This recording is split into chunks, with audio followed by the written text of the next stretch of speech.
So, last time, where we left off, the party had just finished investigating Kazan's tower.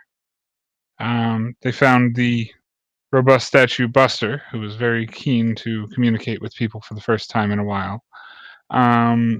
He told them to search the 4th floor of the tower, which they did, and they found a number of wonderful magical items, including the holy symbol of Ravenkind, one of the key items that they need to potentially best the beast Strahd. Shortly after they found that, they came back down and ran into Rahadin, who gave them a formal invitation to the Castle Ravenloft from Lord Strahd von Zarovich himself, to come to dinner and to bring all of their wonderful friends.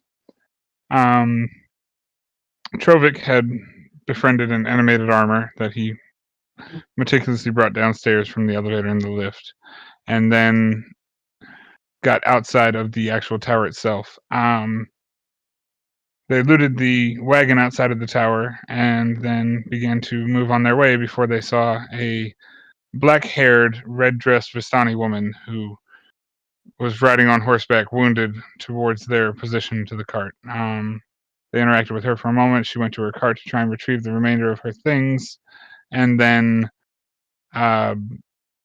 she decided that she needed to blow up her cart because she was being hunted and people were after her.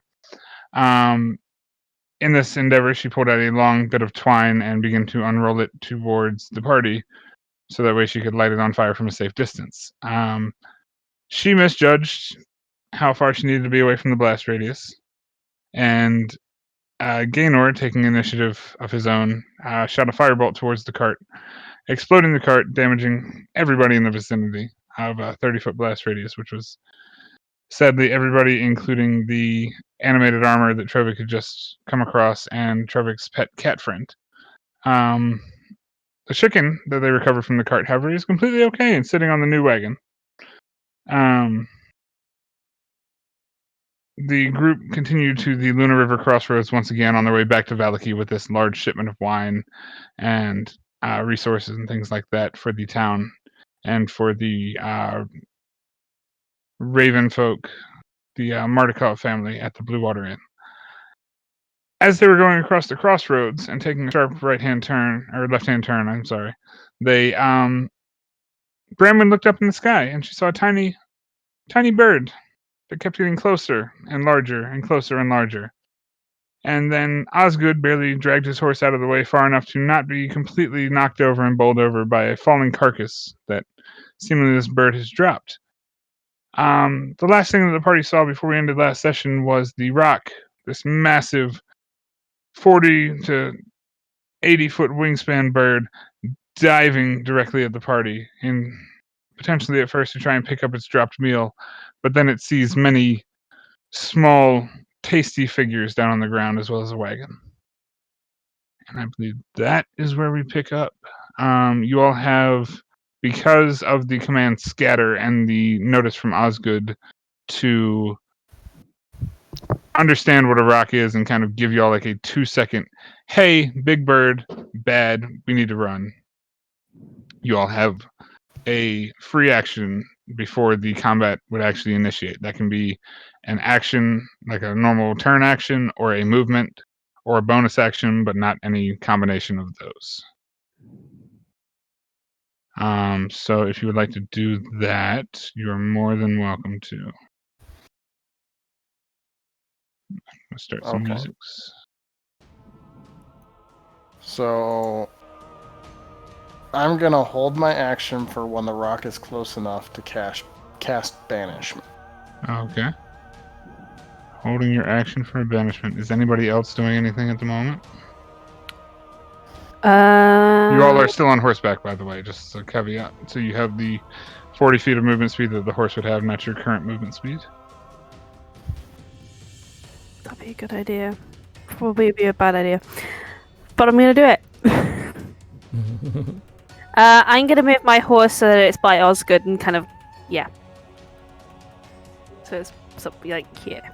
Which okay. I can't move the horse, but I can move me. I know, I'll move the horse for you. I got you. Boom. There you go. Okay. Alright, so you're moving there to help Osgood. Yeah, sure. The instruction, We'll say helpful's good. but get in the position with Osgood. But yeah, the instruction from Brandon was to scatter, but you all can take from that what you will. Let's see what Esmeralda and Irina are gonna do, because that would kind of be smart. Let me roll 2d20s and see. Ez is the first, Irina's the second. Okay.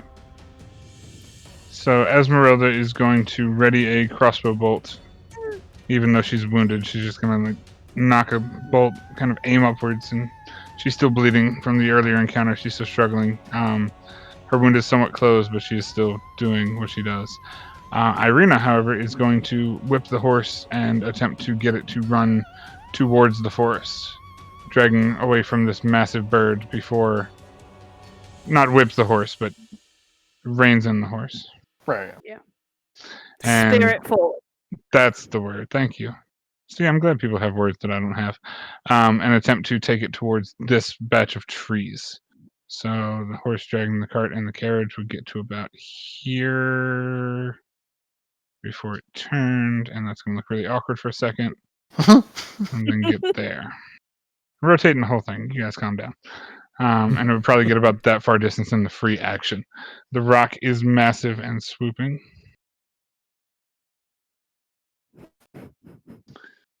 So, oh no, my music is short and short-lived. And that's not fun.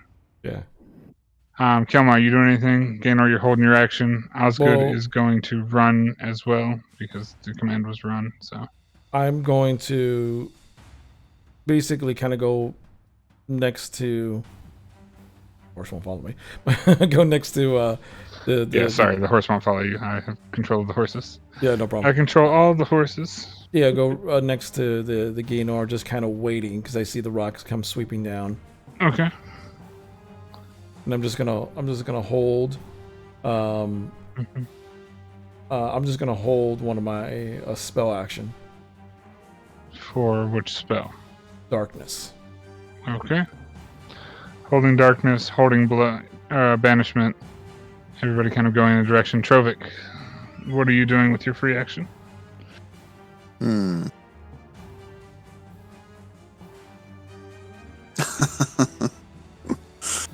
What does a melee do in this situation? Run, run, run, run, run, run. I mean, I'm probably gonna stay with the card at least. Yeah. Okay, I'll hold a javelin throw. But for the most part, I'm just gonna stay with the cart here. Okay, so staying with the cart. All right, as the rock swoops massively straight down towards Osgood and its fallen carapace, it would get within about the... What's the range on banishment? And what's the range on darkness? Well, for the range is a 60-foot, 15 by 15-foot cone for darkness. Okay, so 60-foot range, 15 by 15 cone. All right, so... And the range on banishment is... Over, you're muted. 60 feet. 60 feet. Alright. Okay, so which one of you would like to go first? Well, I'm just holding, so I'm waiting for what? I'll go first. Yeah. I mean, the thing is, you're both holding it, so it's choice on No, he'll go first. So it needs to beat a what is it? A wisdom save? I think that's what I said earlier. Where's the save? Will be banished. Yeah, charisma saving throw of 15. Needs to beat a 15 of charisma.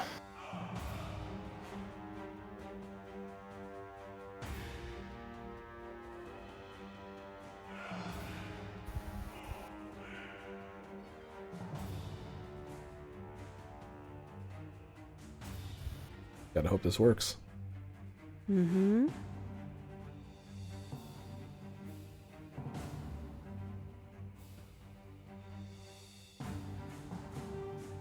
So, He's muted. yeah, dude. Someone probably came to him or something. So Gainar holds up his little stick, his little wand with the skulls on it. And he's like, I got this. Better. Oh god, I bet. and Kelmon goes, like that cart? Oh wow. I'm sorry. What's the save DC? I apologize. 15 charisma. 15. Is it charisma? Charisma saving Yes. check. Oh yeah, that rolled a 5. Yep. Yes! Oh. Yes! So Yes. a gigantic portal opens up in front of Gainor's wand. Or in the 60-foot range wherever the rock is, and he flies into it like full speed. And I turn around to everybody and I'm like, we have to get out of here now. We have 1 minute. And I just start on my horse, just start dashing away. Which way are we headed anyway? Like supposedly? You're going northeast, North. technically, This so you're way? going in this direction. Okay. As the rock is dropping down and landing on your party, almost about to swoop down, you just banish this thing holding your rod up high, and it dissipates from the space in a black cloud of smoke. As you all are fleeing, I would assume yonder way. Yeah, just drag us all off. Yeah. Well, no. But while we're running, I want to give a quick look at the carcass to see if it has anything. No. You We have don't a have minute. time. search You a have a down minute. carcass. I have a That's minute. time. Okay. I'm just Taking gonna a take bit- a look. How long will it take him to search the carcass? Yeah. Make an investigation check for me. Like I'm not like doing a hard search. I'm just kind of. I mean, if you're looking it over, it's a bloodied, mangled ball of horse and person that once was. It's pretty mushy. Oh, the hell just happened there? Oh, okay. I don't say anything. So okay. Yeah, I would say you look over it and it's like, yeah, there's probably nothing salvageable there, and you continue on your way. Just continue on. So all of you, including the cart, Sure. move your full movement speed as far away as possible from this thing for. You said it's a minute-long A spell, minute long. 10 rounds. so that's 40 dash is 80 times 800 10, feet. so about 800 Wait. feet or so. I want to retcon something real quick Okay. before we start moving, because it just popped in my mind. Where is when the rock reappears? He's going to reappear basically here, right? Yeah. Correct. Yes. Okay, so I want to cast darkness in that exact area where he is, because that actually lasts a while. Darkness. Blah blah blah blah. Concentration say, up to how long? up to 10 minutes. Oh, okay. So Yeah. I'm- so you cast darkness in the sphere where it would normally like reappear at. So yeah, basically as when the you thing see pops. Gaynor kind of like cast into the area and it just poofs into black smoke, you immediately cast darkness centered on the black smoke area. Yeah, exactly. So when that thing pops back, he's It's in. going to be in total darkness. And Okay. yeah, and even night vision doesn't work in that. Absolutely. Okay. All right. Natural darkness. So with all that and with the actions you've taken, you all ride 800 feet away before you hear this popping sound just off in the distance. And then you hear the squawking and screeching of this creature. But you all are far enough away that it actually make a perception check. Because perception. Monster, come here. He's also in magical darkness. Yeah. So I know. I'm just like it's Oh, with okay. disadvantage. I'm just. Yeah, no. So, as it kind of like flies its way out of the magical darkness and kind of lands on the ground, the only thing it sees around it is the carcass that it had previously dropped. And Actually- it does not actually- notice. Oh, the it rest flew of out. It flew out of darkness. What's that? Because that thing, when it's in darkness, it is literally like in an abyss level darkness. That thing doesn't even know where he is. I mean, bird would attempt to land. It didn't figure it got flipped upside down or anything. It just got traveled to another Yeah. plane and then back again. So, and it was Okay. 30 feet up in the air. So, it would Okay. attempt to land to get out of it. But yes, because of the darkness, it did not see where any of you went. Gotcha. And the only thing it's focused on is the meal that it had previously dropped. Okay. You all watch looking over your shoulder as briefly as you can, and it kind of scoops its talons back around the massive carcass and begins to fly off into the distance, back towards the lonely mountain in the south, Oh, that jeez. you know to be Mount Gakis. Thank God for level 7 warlock. Thank God, indeed. I mean, Okay. my other plan would have worked. We're not sure about that, but okay. Whatever. Yeah. Let's go. Anyway. So, Run away. as you all get back on the road itself, you keep a breakneck pace for a while until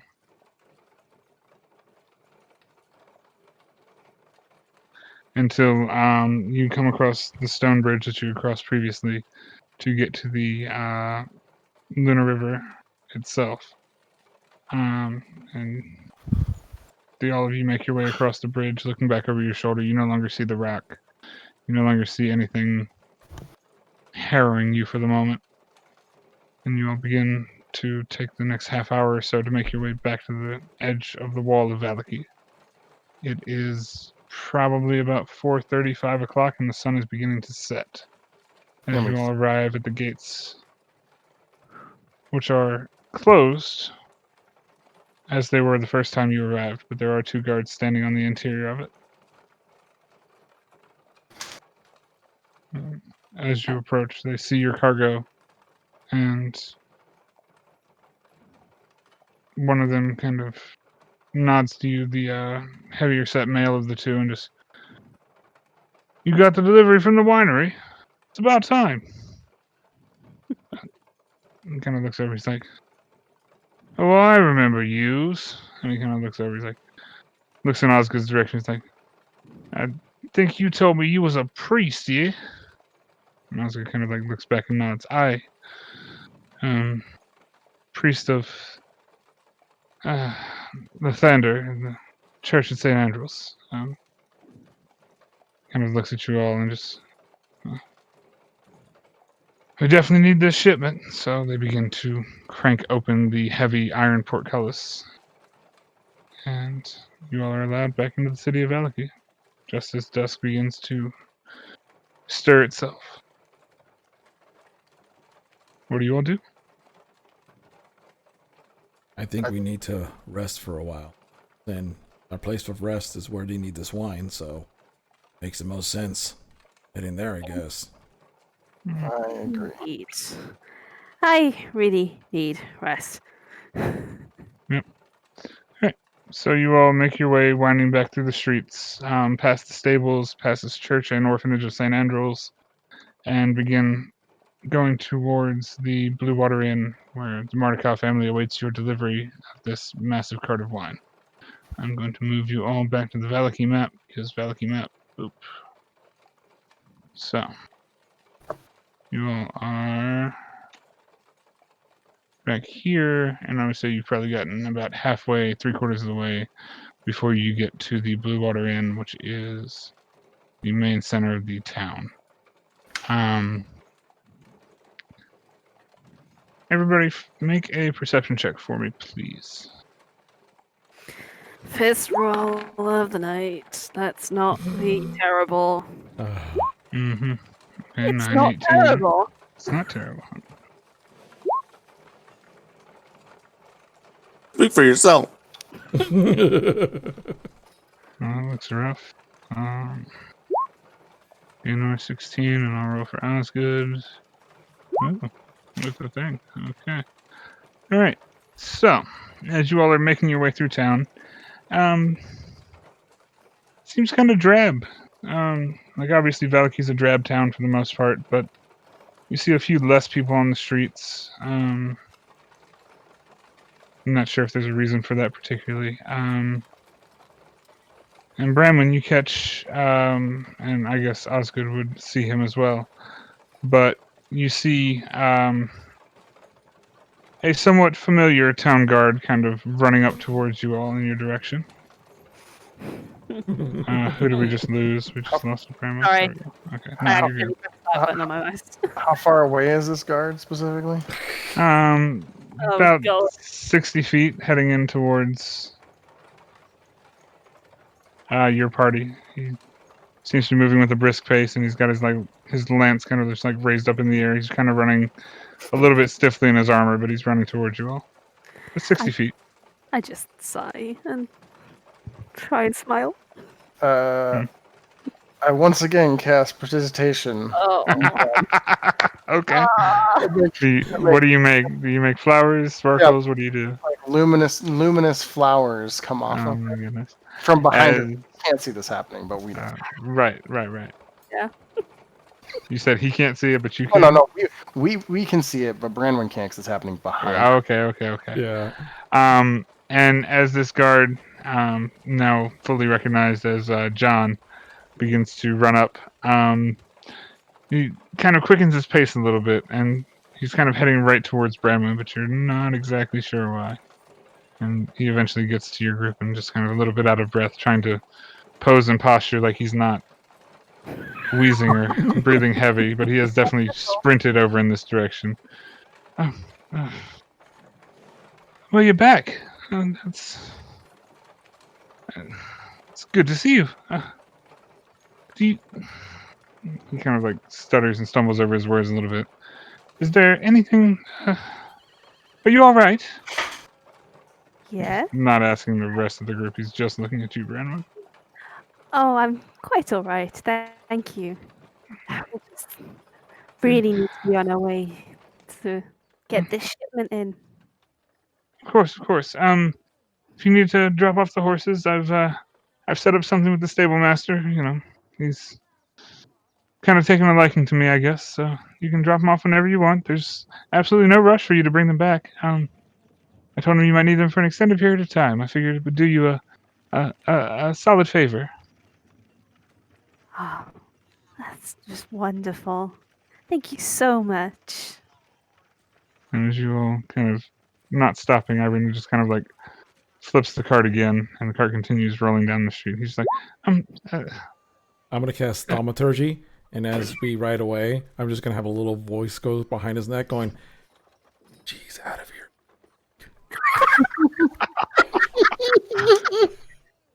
as he kind of like peeks up and kind of like waves towards you all as you're going by, he kind of like pauses for a moment and just gets like this weird, like questioning look on his face for a second before he just kind of like shakes it off and just, bye then, I'll see you later then.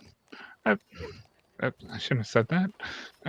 He just kind of like blushes and kind of walks back off down the street, continuing the way he was, continuing his quote unquote patrol. As all of you make it slowly winding back towards the Blue Water Inn, as it is well into dusk now. And you know that the Blue Water Inn has the massive stables in the backside of it. You bring this large cart up and kind of just park it out in the front of the building.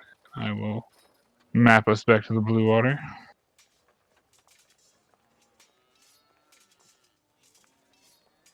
By the end of all this, that dude's gonna propose to you. I guarantee it. Oh my god. God, I hope so. Yeah, it may happen. So I'm going to move you all here.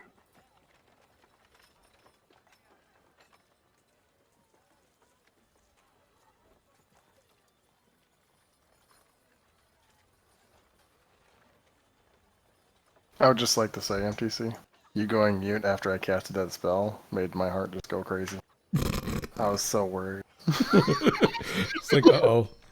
Like something real bad was about to happen. Oh God, what happened? You have chosen poorly. Mm-hmm. Actually, that was one of the best spells. The only other good spell I had wasn't. I wasn't able to get off in time. I didn't take it specifically for that. Yeah, I'm glad I cast darkness because I was like, we need like extra protection. Yeah, no, that's great. Yeah. I mean, it's better horse, because if you weren't going to do that, I was leaving a horse. Yeah, we saved the horse. I mean, I did kill 2 of them, enchanted horses. Yeah, sure. But we got a chicken. Oh, we got chicken. We have a chicken. We somehow keep on trading out pets. Cat was cooler. Cat wasn't going. I agree, and I feel bad about the cat. Yeah, Oh, I see where we are. Damn. yeah, there we are. All the cart things. Why is there 2 of me? Oh no! It's a double. Oh, I was gonna have you flip it. It's like you're in a fight. I wanted to do the Spider-Man meme.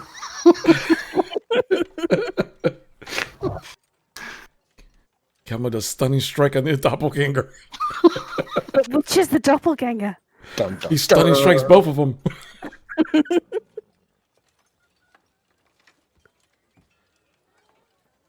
You guys left without me. I didn't kill any cat.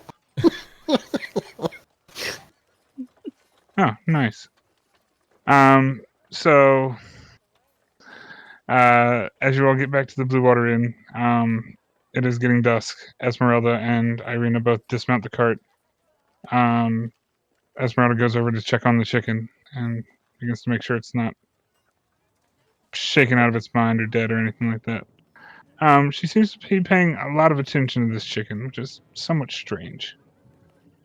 However, the rest of you are standing in front of the Blue Water. What would you like to do? So we see her giving this chicken a ton of attention? Yes. Actually, I need everybody to also make a perception check for me. Perception check Mark 2. Perception check Mark 2. Triple eject shot Mark 5. Anyway, Final Fantasy references nobody gets. Okay, so you all notice that as much as she tries to hide it, Esmeralda only has one leg. Okay. You see that her other leg, as much as she tries to cover it with boot and things like that, you see a glimmer of like metallic. It's a prosthetic leg of sorts, and it seems to be like a stiffer gait in her walk on that particular side. It's just something a little bit out of the ordinary. No reason or rhyme to why. I walk up to Esmeralda. I'm like, that's a good chicken. I could cook it for you. I cook all the time. Oh my goodness. I'm so done with you. Chuckling, Bronwyn starts walking into the inn. Okay. Come on, just looking, just Esmeralda confused. just kind of looks at you and it's like, you'll do no such thing. Not now, not next week, not ever. Why not? It's a chicken. I can make a good meal. I'm sure we could get tired on the This road. chicken is worth more than your life. Elmo just looks at the chicken. He's like, it's a chicken.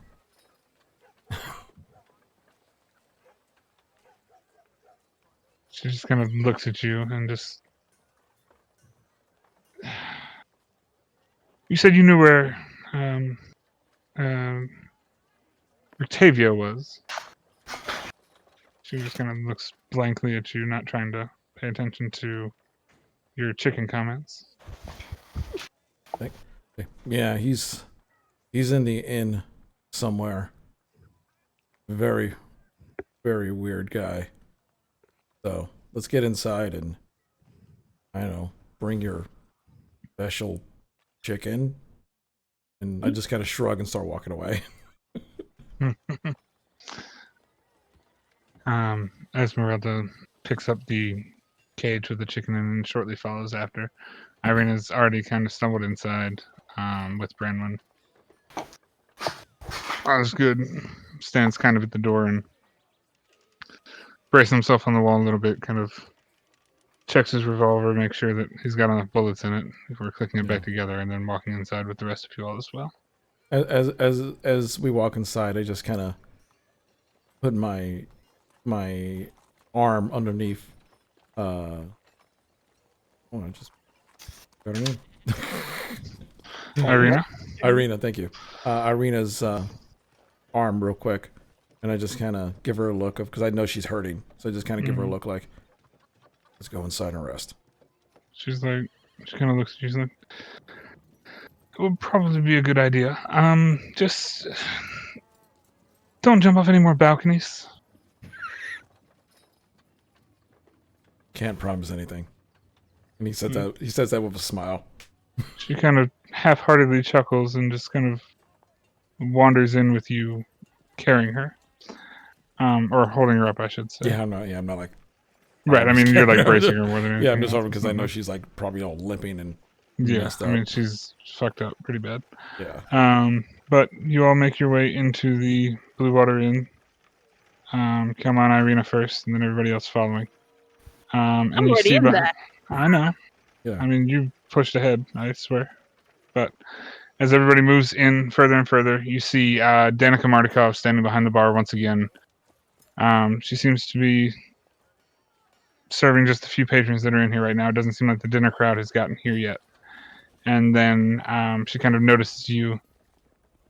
She kind of looks intently towards Branwen, who's the first person at the bar, and just... Is anybody else moving into the actual bar? Or are we just standing at the door? Oh, we were walking inside. Yeah, I mean, you are, but you have to actually walk inside. That's kind of the point. As Esmeralda follows you all at the back end. And Osgood eventually stumbles his way in as well. Leave him outside for story purposes. But Danica kind of sees you all and kind of looks over in Bramlin's direction. He's like, Did you manage to... Mm-hmm. Were you... Oh, gods. That's a pleasant thing to hear. Where's the wagon? It's just parked outside. And she's like, excuse me one moment. And she kind of totters into the back. And then a moment later, she returns with Erwin, the gruff, grizzled, black and gray bearded man who kind of stumbles out of the back, almost in a haste and a frenzy. And he's just like, flips open the area of the bar and just kind of steps out. He's like, many thanks to you. You have no idea how much this means. He kind of leans in much closer to Brandon and is like, what happened? Conversation Why? for another place. He kind of looks sternly, understands, nods, and I best do what I can to get this inside so that we can provide more and more wine for the people. You have the thanks of the entire Martikov establishment. He kind of gives you a small wink as he truffles outside, shuffling along and kind of nodding and thanking you all as he passes you one by one. Unless somebody said. And I'm like, should we check it for poison?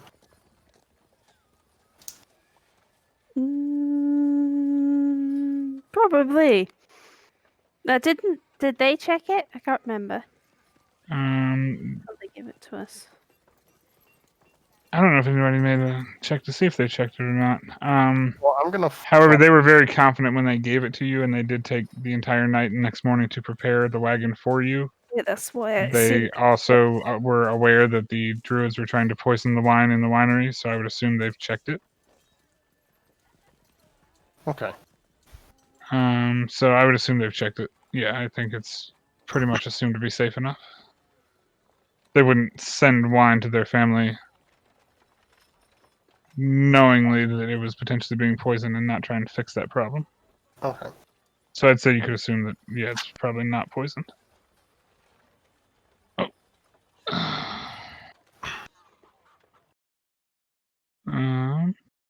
So Gaynor Alright. walks up to the bar and Okay. looks at Danica and he says, you know where Octavio is? She kind of looks and curiously, but in a hushed whisper, she's just gonna like, to be honest, he didn't come back from his usual trip with the 3 apples and the large piece of steak. It's kind of strange. Usually he'd be back a couple hours ago, but he never returned. I'm going out. Hearing that? We might need an extra room. We've brought an extra traveler with us. For you guys, just about anything. And I look back at Kelma and Irina. I'm like, you two want a room, or should we just get an extra bed? Kelma walks up next to Gaynor. Stunning strike. Oh my god, make your attack roll. I'm not going to stop it at this point. I've never stopped it before. This has been like a running joke. Oh yeah, the best running gag. Oh, first up. Oh man. my browser was dumb. Happens to the best of us. I mean, not me, but. I use a lot, Um, and you're gonna re-roll that attack. ooh, rerolling the attack. Oh, watch him get a crit. That'd be Oh my hilarious. god. You will miss, goddammit. Oh, you did it again? Yeah, I do it again. I would 16? so Ah, Are you gonna burn the rest of your luck doing this shit? no. Okay, so a 16 hits. Stunning strike, what does that do? Click the button for me so I can read it. Sure. That's unarmed strike, not stunning strike. Oh. Oops.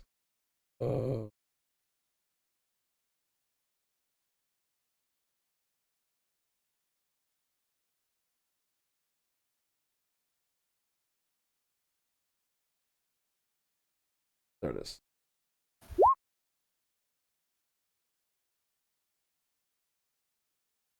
Or be stunned to the end of the next turn. So for the for turns like these, basically frozen in time. Oh lord, okay. Well, it's just a turn, right? So that's how many? Yes, make a Constitution saving throw for me. Sure. What's the DC on your stunning strike? Should be your save DC. Kelma. 13. Okay, so you gotta beat a 13. Okay. You are completely frozen and paralyzed at the bar. Just kind of And like I- standing there mid-conversation with a cheeky grin on your face and just froze.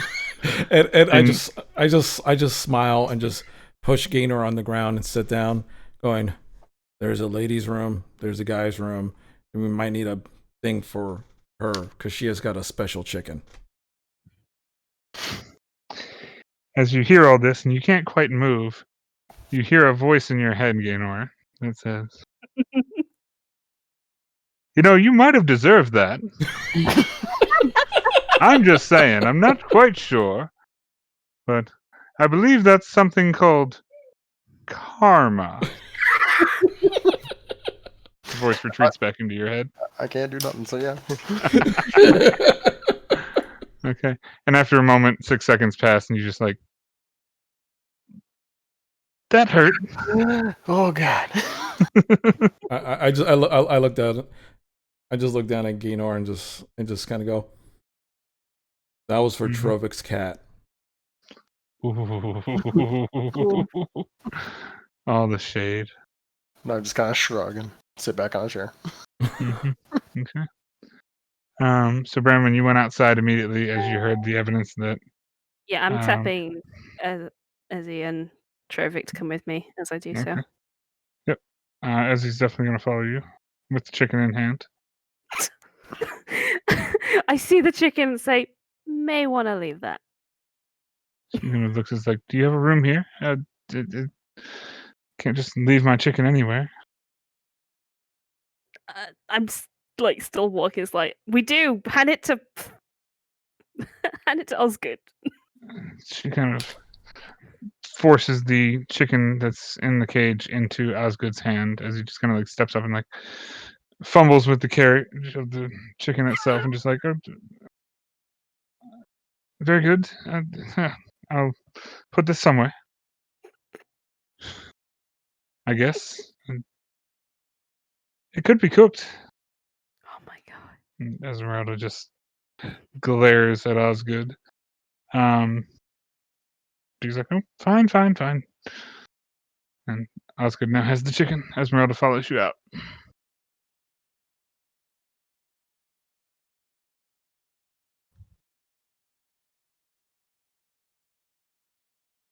Is there a big guy coming as well? I don't know.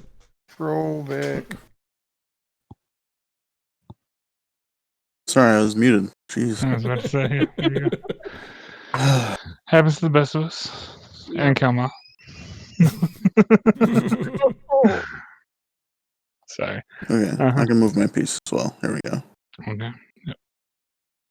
And you're actually the proper size, which is nice. Yeah, my piece is the correct size. So you're going up to the bar. Yeah. Oh. hmm Okay, never mind. Oh, did Yeah, Brandon I miss a signal here? Yeah, Oh. Brandon. I mean, I tapped you to follow, but it's up to you if you follow. I was sitting with Irina here, but I don't see you're where Oh, you I went. thought you were still in the door. Never mind then. Yeah, no, Irina was Oh, at the okay. table. I Yeah, just sorry, had no. a little space. So yeah, he was probably sitting here. Okay, that's fine. I I thought mean, you it's were up still to in you the door. guys if he wants to go with or not, but he was sitting. Yeah, that was my fault. I didn't DM that properly. Did she go out? I didn't see her move. Yeah, Brandon went out and Esmeralda went out. Boom. Boom. There Irina's we still are. inside sitting at the table. Yep. Yeah, We're caught up. looked like it looked like you and Ezzy were still on the side, either side of the door. I Oh, see. I okay. see. That would have done it. Yeah. Osgood is going to begin to take the chicken upstairs and disappear. Hopefully, to no nefarious plans with the chicken. Oh Brandon, no. as you go outside, what are you doing? I'm going round to the stables. Okay. Because I know about that thing. All right. Thing. And as you all make your way over to the stables portion of the tavern bar thing area, you notice that there's the side door and then the main door. Or more like a window here, I should say. No. This is a window. The barn doors are down at the bottom on the other side. I'm probably going to glance in as I go past. Okay. The window is open, so let me remove the windows because things. Yeah, and as you look through, you don't see anything out of the ordinary. You can't see in very well. It's kind of a limited space of what you can actually see. Just seems to be the stable as usual. Okay. Okay. Um, As you get around to the barn doors and begin to pull them open, you see just a single lone horse that is in this stables. You do not see a Rictavio. Esmeralda kind of comes over to the group with the rest of you all, or the two group of you guys, and yeah, she just kind of looks in with you. She notices the lone horse and kind of steps forward into the stables just a little bit to get a better look at the horse. What are you doing?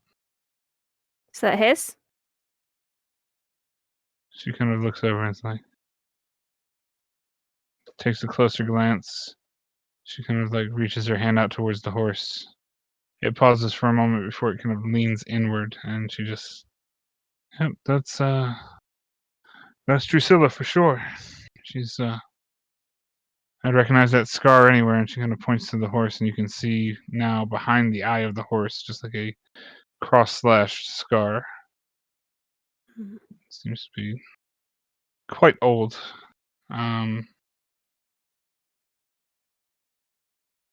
As far as you're aware. She kind of looks it over, just looks at the horse. So where in the hell is... And she kind of like catches herself again. She's like, where's Rictavio? Trying to keep his cover. I don't know who's listening in. She kind of looks at both of the windows.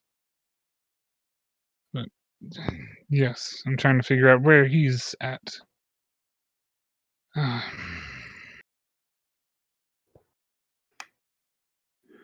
As you all look around the barn itself, it's just a horse. Can I do an investigation check to see if I can see, like, does that look like someone was in here recently? Is anything out of place that Sure, would make an suggest a investigation struggle? check. Make an investigation check. Go for it. Ooh, Ooh, You doesn't find seem to everything. be any sign of a struggle.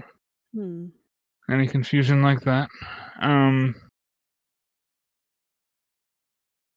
Not much of anything. As Esmeralda is going to step forward towards the horse and reach her hand out and just begin petting the horse,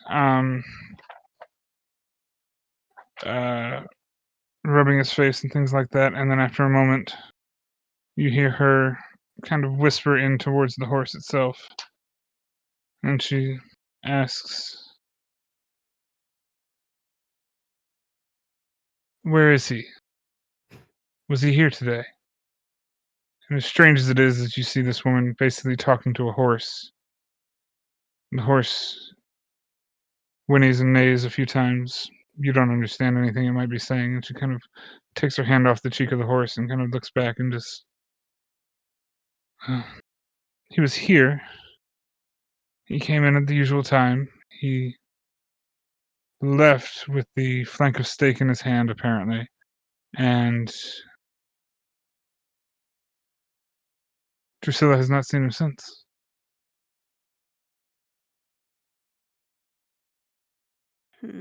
What would he need with a flank of steak? And she's just kind of like sitting there pondering to herself, trying to figure this out. She sits for a moment and just, you said he stays here, right? I assume he's probably going to come back here at some point. We go running around over town to try and find him. It's probably a fool's errand with a town this large. Indeed. He could be anywhere in or out. Make a perception check for me real quick as you're talking to Esmeralda, now that you're one-on-one. Kelma was focused on the chicken so he didn't get this perception check. But you notice that Esmeralda is not as brown skinned as she once was. She seems lighter complexion. You notice that some of her clothing has changed a little bit. Her jewelry that was once there is no longer there. And she seems like she has shifted a little bit or shaped. She's changed just enough to be able to get into Valaki without suspicion. Nifty ability there. She kind of looks over and sometimes you have to be able to improvise when nobody likes Vistani. You seem to be well aware of that. I smile and try not to smile too broadly. Oh, yeah. I understand that completely. Still, Yeah. I don't think there's any reason for us to search out Rudolph. I feel like he'll come back at some point, correct? Hope? Oh, You said we he's can been keep... here for a while, right? Yes, and we can keep an eye on his room. It's just opposite ours. Sounds like a plan then. You notice that she's now gripped the wound that's on her hip and seems to be bleeding once again, and she's just kind of like, I say we don't push our luck. It's probably not a good idea today. Oh, I've yes. survived dying twice now. The rock makes 3. I'm grateful for that, by the way. Your friend over there is extremely talented, but I don't need to die or attempt to die a 4th time today, so... Wine, food, and rest. Mm-hmm. So, to speed this along just a little bit, you all make your way back away from the barn, back into the tavern itself, where Gaynor and Kelma are both sitting at the bar now, conversing lightly with Danica. And as you all walk back into the bar itself, you pass Davian, who's now, or not, sorry, wow, I said Davian, not Davian, Dalvin.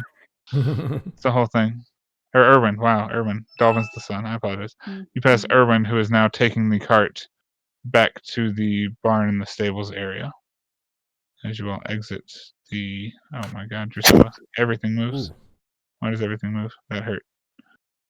As you all kind of make your way back across and over to the barn, you pass by Erwin, who seems to be hastily trying to get the horse and buggy back to the stables.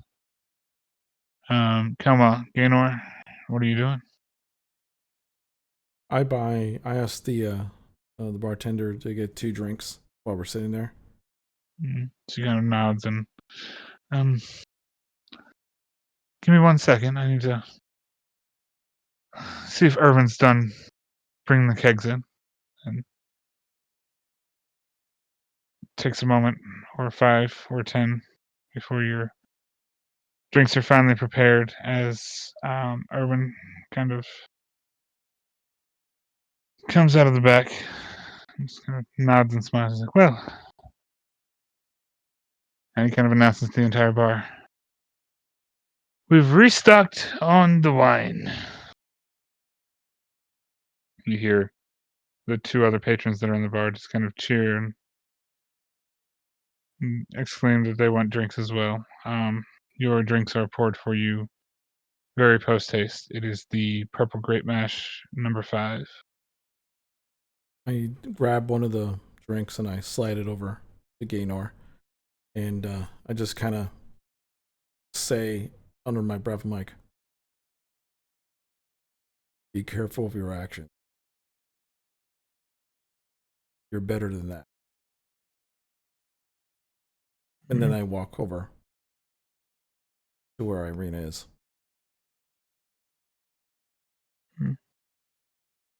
Gaynor just kind of like looks at his drink and ponders that thought. And Irina's sitting there, tired, weakened, but still has a smile on her face. She's got a bit of dirt on her face as well. She's not had the best of days, but she did survive and avoid the explosion, so she's doing better than most. She just kind of sits there and looks at you as you approach.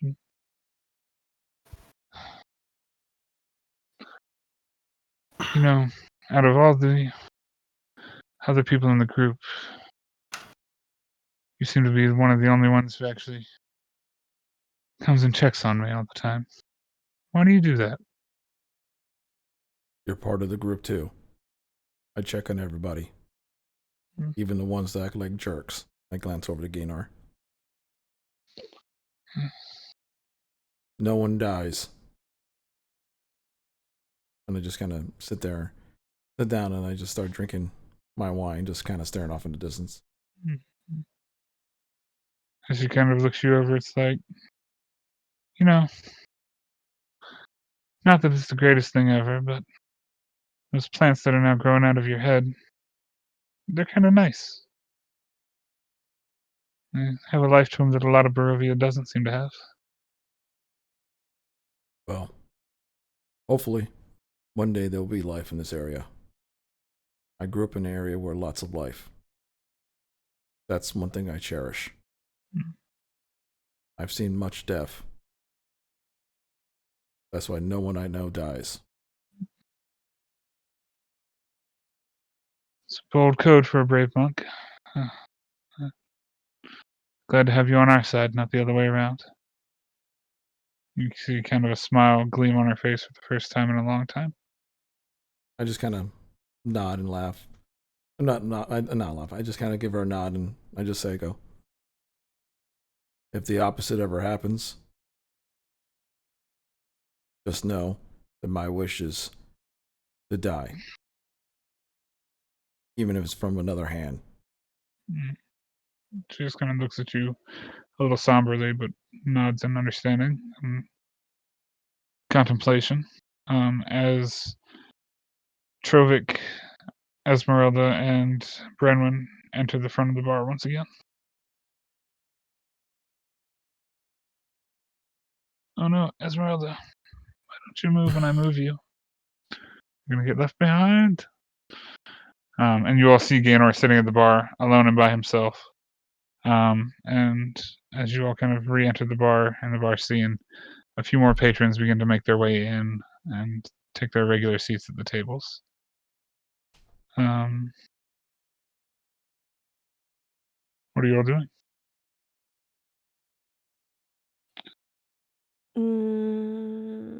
I'm going up to the bar and getting a drink.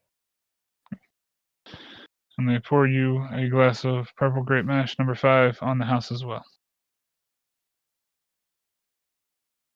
I don't remember if this place has any tea or not. This place does have tea. Danica kind of looks over at you as you sit down and just nods knowingly, walks into the back for a moment, and comes back with a hot cup of green tea. Sits in front of you. And I sip it. She slides it in your direction. She kind of whispers, "Thank you. Thank all of you." And she kind of looks down the bar. She's not trying to let all the patrons know what you've done, but she's very grateful. And as you sip your tea and drink, Esmeralda kind of posts up a seat in one of the corner tables, kind of keeping an eye on Irina, kind of keeping an eye on the rest of you, drinking herself just slightly. She has to pay for her drink, however, and she's a new face in this bar. She gladly does so, and gets a glass of the purple grape mash as well. After 20 or 30 minutes or so of sitting around the bar, kind of resting, relaxing, waiting on food, potentially dinner and things like that, Danica kind of comes back over to your group and just kind of, so, we don't have any spare or extra rooms. However, I can move one of the beds across the hall into the room that I assume your friend would be staying in with you. Looks over in Bronwyn's direction, kind of over at Irina as well in the corner. She's talking to you, Bronwyn, but she's kind of... Yeah, that works perfectly.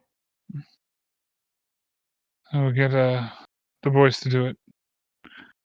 And she kind of steps back in the back, and you hear her shout out, Bram, I have a chore for you boys. And you see the two little boys kind of run out of the back. They're probably 11 and 7. And they just kind of like, not happy, but almost like glad to be doing something. Kind of smiles on their face, just kind of exit from the bar itself, from the back kitchen, down, ducking under the little swinging gate or the swinging bar door that you would see in the tavern, and kind of both duck under that and then kind of run out of the front of the building, and you hear the staircase from the outside being clanged up. Doing anything else this evening, or simply retiring to your rooms? What would you like to do? I wave down Danica to come over and I'm looking for a few items. Wondering if you could give me direction where I might find them. I need a well of rare ink. So you're heading to the general stores and things like that to procure these items? Yeah, you can easily enough find. And then a well of rare ink probably cost you about 10 gold pieces. okay, It's for the purposes of scrolling or scribing magic of sorts. and They've then got that. It's just a little bit harder to find. It takes you some time, probably about an hour or so, wandering around the district, checking into different shops and things like that. But you could procure that. And then a pearl worth about 100 gold, and an owl feather. Very specific thing. So the owl feather you might be able to find in the clothing store where the lady outfitted certain members of you to get scarves and warmer things and things like that. And easily enough, you could find that for like a silver. The pearl. Let's see. Let's make a check here for giggles and stuffs. Okay. So, takes you a little bit longer. You've seen the general store. You've seen the quote-unquote apothecary. You've seen the bowyer, the tanner, the blacksmith. It takes you a bit of finding to find a jeweler in this town. But eventually you find one. A little bit seedy, a little bit shifty, but claims to have what you need. He looks at you and kind of communicates with you for a bit, jostling back and forth on price. He comes up with a pearl or a small set of pearls. And basically a necklace setup or a bracelet setup. We'll go with bracelet. Pearls on a bracelet, and it's he says he can do 150 gold for The pearl bracelet. Will he let me see if it works first? Like, see if it's the right... Hey, you know what? It's probably right. Right? Nah. I mean, you can always attempt to do the thing. Yeah, let me attempt to do the thing on, like... On my Hellraiser. Okay. So... And what is the thing for all the folks at home who don't remember last week? It is Identify. Okay. Takes about 11 minutes. Okay. So as the man kind of sits there, letting you do this task, tapping his fingers on the counter rather impatiently for the 11 minutes you make him wait while you do this thing. Suddenly, the pearls glow a slight shade of what is it? It's a divination. Yeah. So they glow a slight shade of like orange, and then the blade itself also glows a magical aura of the enchantment is blue, correct? That's right. Blue or white, one of the two.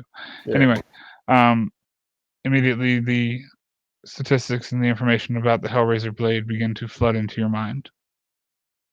The pearls seem to work. It's worth 150 gold, I think. And you pay the man, I pay the man. takes the coin, slides it into a pouch under his counter. Thanks you for doing business. Kind of shifts off, and then as soon as you begin to exit the store, he kind of walks over and turns the close sign around. I mean, it's pretty late, so that's understandable. Could I have gone with The roll was Gaynor? to see if you got there before he closed, and you rolled high enough Oh, based okay. on a roll that I made on the table. Sorry, what were you saying? Could I have gone shopping with Gaynor? Sure, shopping trip. Let's do it. I just want to go in the clothing store and Mhm. get some cold weather clothes for myself, Irina, and Ezzy. Yeah, Like- absolutely. Because I know And, we're going cold weather. You are going soon. cold weather, and that's really Yeah, smart. well, actually, I mean, is everyone going to the shopping thing? Like, Might as well. Let's make a shopping moment, shall we? yeah, just Let's a quick make a shopping shopping moment. Shopping montage. Shopping montage. Who needs what? Let's do it up. I figured, like, for myself, just some like thicker, because I have a scarf that meant a heavy scarf, so I was like, maybe You do some, have a like, heavy scarf that protects your neck from vampire bites quite well. yeah, and then so I figured like something like a thicker robe or something that could go over the robe, Mhm. and maybe Yeah. some thicker boots. Okay. General cold weather gear. Yeah, I was just about to general say, cold yeah, weather cold gear. weather gear in general would be 3 gold pieces apiece. Yeah, I'm just gonna pay for anything Ezzy and Irina wants.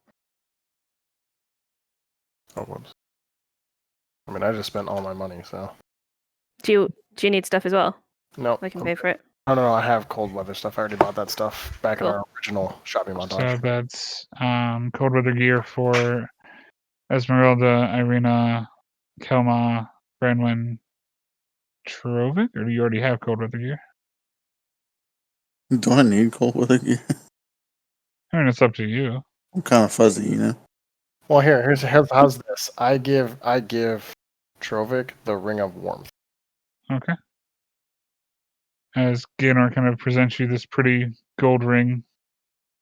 It looks a bit small for your Minotaur fingers. But you kind of look at it. And as you're thinking that it's a bit too small for your finger, the ring magically begins to grow to fit the size of your hand. I'll nervously put it on. I've already identified it, so I can tell you. Yeah, I mean, you could definitely tell him what. But It allows you to resist cold weather up to negative 50 degrees Fahrenheit. Ooh, Oh wow. fancy. that's very fancy. Very fancy. Okay. Oh, can I go back into that quickly into that alchemist guy and ask him if he has any potions or his potion question marks? Following and looking for my shit. Okay. So, as the two of you walk into, you know what? At this point, I'm gonna put you on the town center map because this is taking longer than I thought it would, which is fine. I'm gonna put you all back on the actual map, and then we're gonna do things. So apologies. Is this the right map? It's the right map. Okay, so I was literally intending this to be 2 minutes. Yeah, this is yeah, supposed well, to be y'all that all boom, wanted to boom, go boom. and do shopping trips, so you get shopping trip. Boom. Osgood's not here. Okay, so as you all enter the alchemist shop, again, alchemist in air quotes, he looks genuinely scared when you walk in, Kelma. Like, hey, hello, how are you? Didn't Potions. expect to see you back so soon. Well, I'm still here. Potions. Do you have them? I'm sure I could whip something up. Did the last batch work in your favor? So far, so good. Just remember, so far, so good. Kind of looks over his shoulder. He's like, and you, ma'am, what can I get for you? I'm looking for specifically. I'm gonna give him my list. Just to save time. Yeah, and just real quickly, I also ask him to see if he has any like tinder stuff so I can make like for campfires in the future. I mean, I'm assuming that's general store stuff. Oh, that's general general store. store. Okay, Yeah, but I mean, you could Yeah, find we that. have- We'll retcon that to just be like quickly because gotcha. I'll try and take this And- whole session for them. Exactly. Osgood would like to pick up 3 flasks of oil. Mm-hmm. Yeah. Osgood. I'll mark that on his inventory and I'll price him accordingly. I saw that though. Easily enough, Cool. you can get Tinder. He can make you about 2 more potions? ? Okay.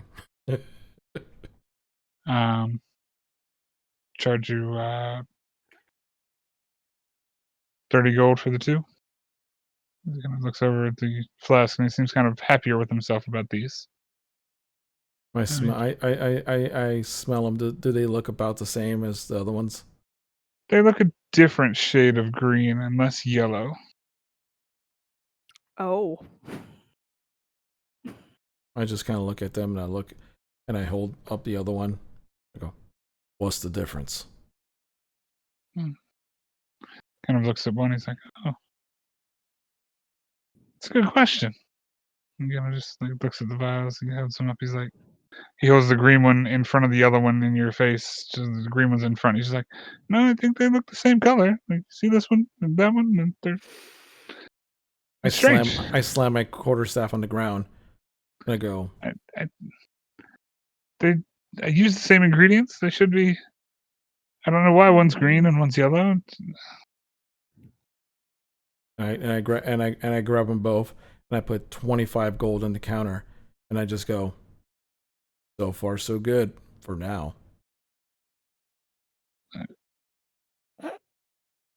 I don't know if I like. And I walk out. You walk out. Brandon, he kind of looks over to you and he's like, and what can I help you with? Hoping you're not as brash as that one. I mean, I'm the one that'll be testing those potions to see if they work, so.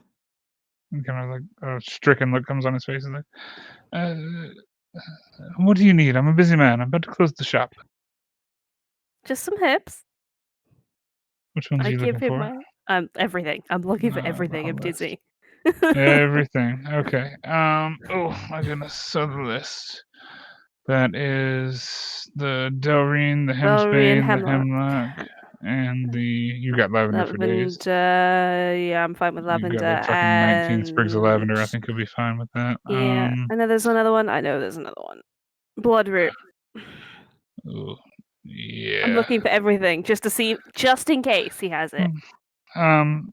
He would have just a little bit of Hemlock and Hemsbane. Apparently I have Hemsbane. hemlock for days. What's that? Apparently I have hemlock for days. That's true. He does have some Hemsbane that just came in. He also has some Delrian. He has 2 of each. And he has no Ooh. Bloodroot in sight. Okay.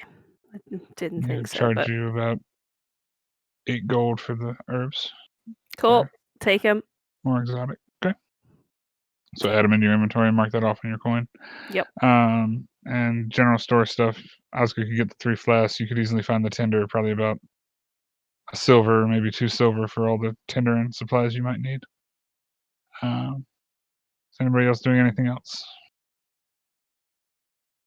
in the town? No, it should, at least for me. Yeah, I'm good. Can I get my axe appraised? Oh, Your old The new axe one. or your new axe? Oh, the new axe. Okay, sure. Yeah. So I assume, would go to the blacksmith or something like that. Indeed.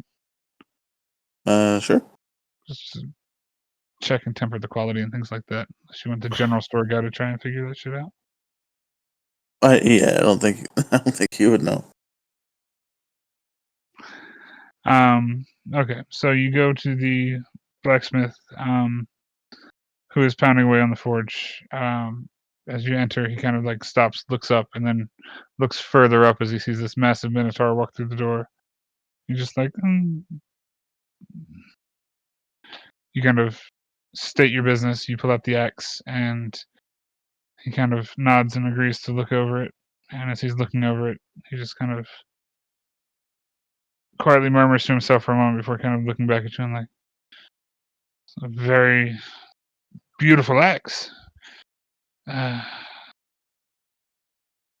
don't suppose you'd be looking to part with a fine piece like this." Learn a lot from. Depends.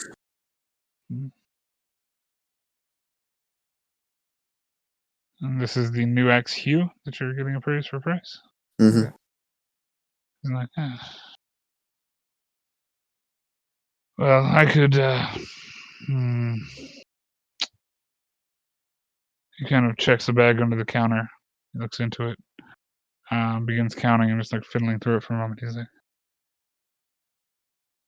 I could make you an offer of 150 gold for it, but I don't think that you'd probably accept that offer. 150 gold is a lot in Barovia, but this thing is powerful. Have you ever seen anything like this? Not since I've been alive. This is extremely rare. The craftsmanship is beyond anything I could hope to make. He's just like, this is a big, burly, gruff guy, and he's just like modestly like in awe of this weapon at this point.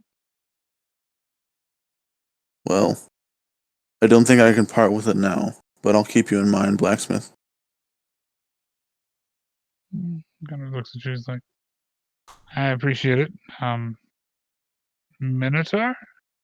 He just kind of looks at you as you haven't given any type of name or anything. You can call me Trovik. With a weapon like that, I won't be forgetting that name.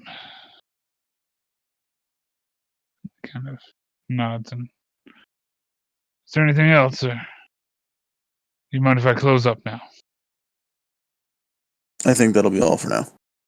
You exit. He also closes his shop front, and the remainder of the shops begin to close down around the area as night is now casting its shadow over the town of Alaki.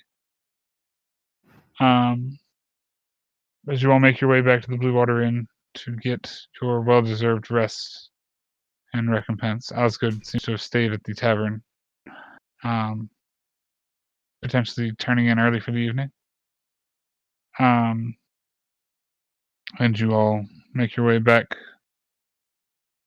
to the inn and eventually upstairs to your rooms, where another bed has been added for Irina. Esmeralda. Wow. These names are going to screw me sideways. I apologize.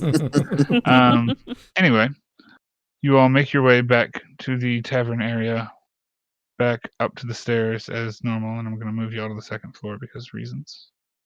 We're going to retcon, or we're going to imagine, theater of the mind, that there's another bed in the girls' room. Because I can't make a bed. It's not going to happen. It looks shit. How can a god not make a bed? You know, you say that, but just as the statement of not a mage, I'm not actually a god.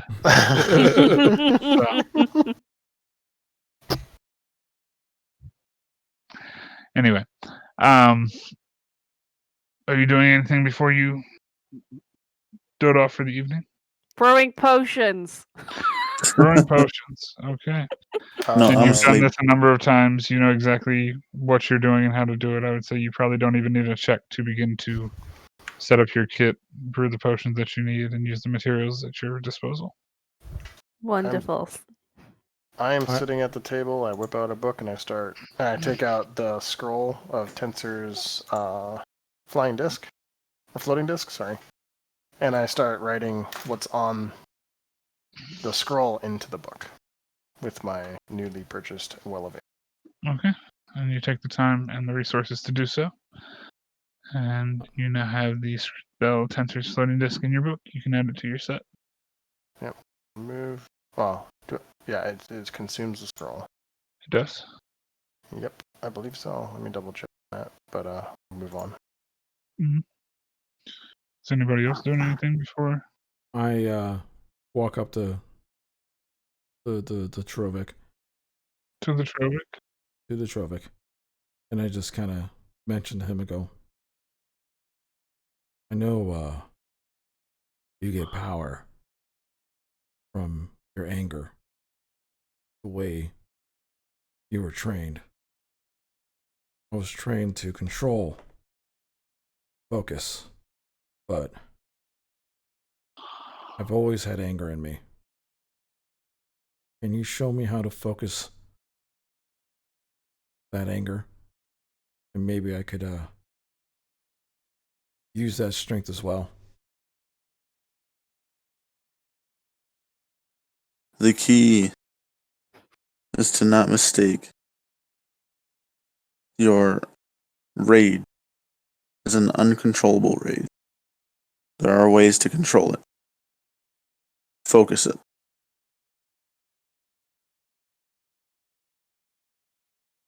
Yeah. There's an old saying that my buddy Revo used to say to me. You know, as he got older. He says, "A young man knows the rules, but the old man knows the exceptions." Kalma just nods and those are wise words. Rohan taught me very similar.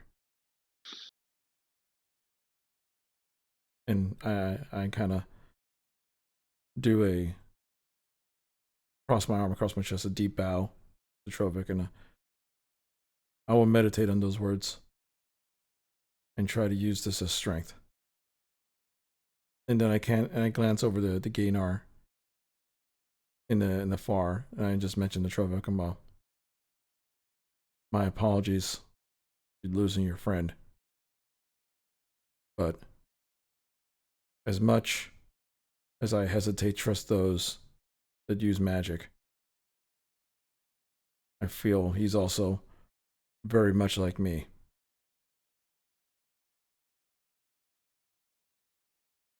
I'm not exactly one to trust magic either. Yes. I'll watch him. If all else fails, I'll just do the same thing that I did at the bar until he learns. Trovic nods. And I just go sit on the bed. And I just kind of cross my legs and close my eyes to meditate for a while. Okay. Anybody else? Bremen, you're finishing making your potions. Kalma's meditating. Trovic laying in bed, missing his cat. Just to say that I Osgood tried has to been hide. out since you all walked in this room, by the way. Like, he passed out on the bed face down. Oh, just a quick update. It does not consume the scroll. Doesn't consume the scroll. Is that a special feature of the book? It doesn't. So according Because when to a spell scroll is inscribed into any type of book, wizard book, usually, it consumes the scroll. So it doesn't mention consuming the scroll. It just says you transcribe it into your book. Okay, so you still have a spell scroll. I'll roll with that. All right. So, Esmeralda kind of looks out the doorway, across the hall to the room as best she can. Doesn't seem to be any movement from it. You all have been keeping kind of an eye out, and you haven't seen Rictavia return, as far as you know. You all had come back to the bar. You had asked Danica once again if he had returned yet, and the answer was still no. But Esmeralda kind of goes back in the room. Kelma, are you doing the bells thing again? Yeah, as always. Alright, so you you go into the girls' room once again. You hand Branwyn the string of bells looped 2 feet apart, so she can hang it on the door after they shut the door for the night, and you do these same preparations on y'all's door before you all begin to settle in and drift off. Resting, attempting to heal, and awaiting the next day, where literally anything could happen. You all know, as you begin to drift, that the festival is only a few days away, and there is a open invitation to Castle Ravenloft on the table. You also know that you have many other adventures to take and partake in across the rest of the land. But with that, you all drift off to sleep. Branwyn, Yep. I need you Mm-hmm. to make a wisdom saving throw for me. Mm-hmm. Yep. Yep. Oh, Oh God. Are you gonna die in your sleep? So,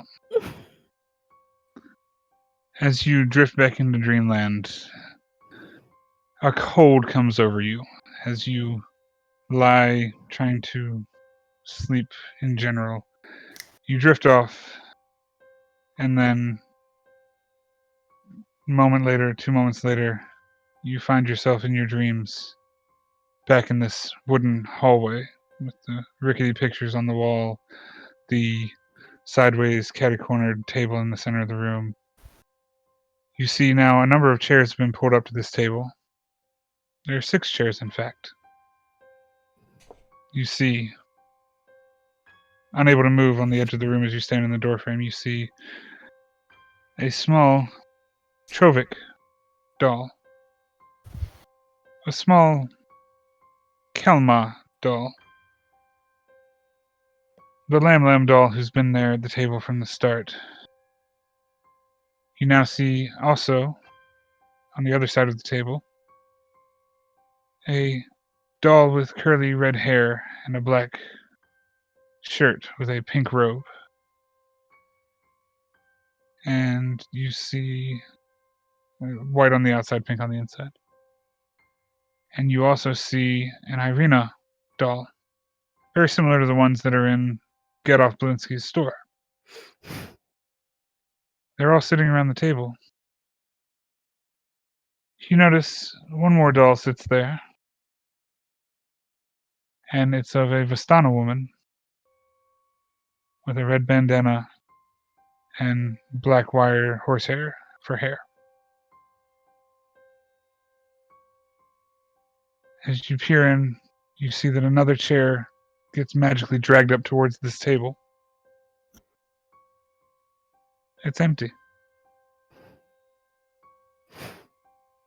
You see scrawled across the wood of the back of the frame, your name begins to etch itself in the wood. BRANWEN.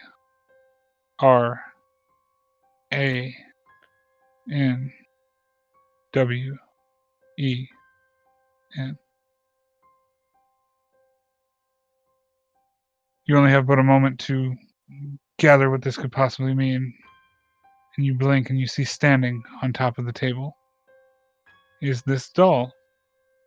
It's now haunted and creeped into your dreams these past several nights.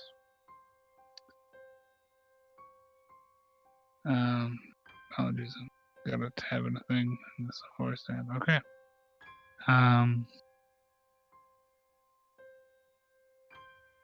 It all kind of looks at you, unblinking, unstaring with the button eyes and the sewn-up mouth. You see the large needle in its hand once again. This sound pierces your mind in the dream. I'll be with you forever. Oh. And as you try and pull away and get away from this room and get out of this place, I can see you. it invades your mind. I need you to make a dexterity saving throw with disadvantage. As the Oh, doll with with disadvantage. Oh, fuck.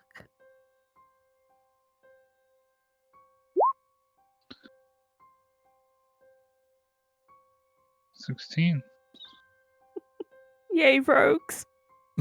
You're right, indeed.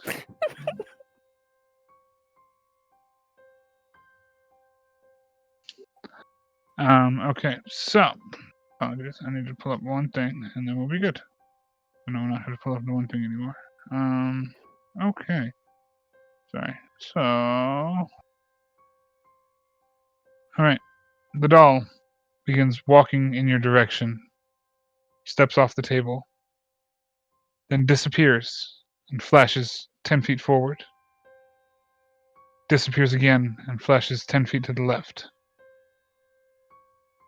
Flashes again, and as you look around the room and can't find where this doll is, you have a sneaking chill feeling up the back of your neck, and you look behind you as the doll is standing there, looking up at you, with the needle raised, and it jabs it in your direction. You make the save Oh. because of your 16, so that is 4 points of piercing damage. Wow, that was a bad roll. I might as well use this. Uncanny dodge! Yay! Okay. 2 Well, points of okay, damage. takes it down to 2. Okay. Because I can see the attack, I can use my reaction to half the attack's damage. Okay. So 2 points of damage. And as you take this damage, the needle pierces into your shoulder in this dream.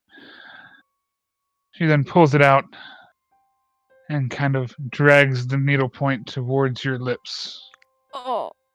and just makes a nice little drag across your face with the point of the needle. You take 3 points of psychic damage. Is that an attack I can half? It is not. It is Okay. in your mind. Okay. And the voice one more time into your ear just eerily says, You can be part of my collection. Oh, God.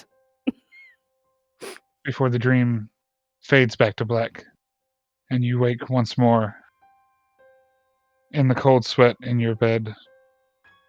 You feel a pain in your shoulder, but it's not intense, but the pain in your mind seems to linger.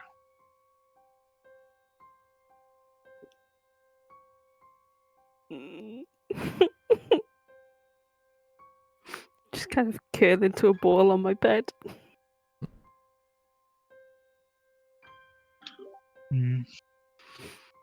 Okay. As the rest of you begin to wake from your eve, I will turn off nerves. There we go. Okay. You all wake back in the Blue Water Inn once again, browsing one at a time slowly. And it's bright outside, as bright as it can be in Barovia. Branwen curled into a ball in the room with the other 2 girls. They kind of notice her, but Irina doesn't really say anything. She's seen this happen a couple of times and she's concerned, but she's going to stay out of it. And as you all rise back in the blue water, potentially to maybe look for Octavio, to troll around the town, to find something else in the world, to take on your adventure to the Vistani village once more. This is where we're going to take our first break, guys. Interesting. We made it. We made it. You made it. We win. Well, some of you made it less harrowingly than others, but you made it. Let's take 15 real quick, just because I have to run use the bathroom and stuff, and so Sure. fire breaks and things. Yeah, no. Completely understand. But Completely I'll pass it understand. back to you, Fig. You can run it out. All right, guys. I just want to thank everyone again for hanging it out. Like MTC said, we're going to take about a 15-minute break before the second half of the campaign keeps on moving forward. Please tell people about the D&D streams. And again, if you ever miss a session, just type in !D&D into chat right now, and you'll get a link to the One Shop Tavern, where this will get uploaded on Wednesdays. You can catch it over there Wednesdays, and we all truly appreciate your support. So we'll see you guys in 15 minutes, and enjoy the montage. Take care. Okay, we're out.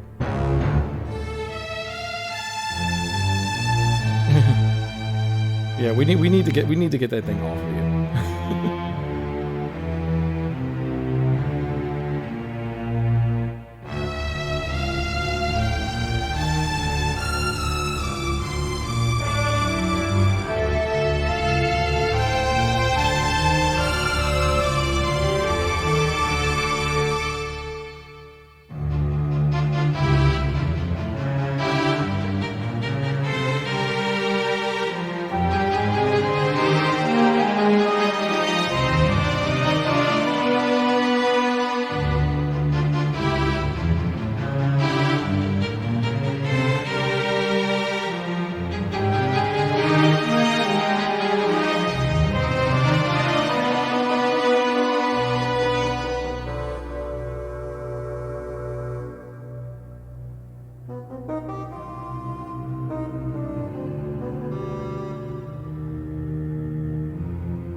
Welcome everybody to the second half of the new session. So, well, let's get right back into it. MTC, take the reins. Thank you. All right. So, as you all wake in the morning at the Blue Water Inn, most of you well refreshed. One of you not so much. You take the bells off the door and begin to do your morning rituals and routines and things like that. And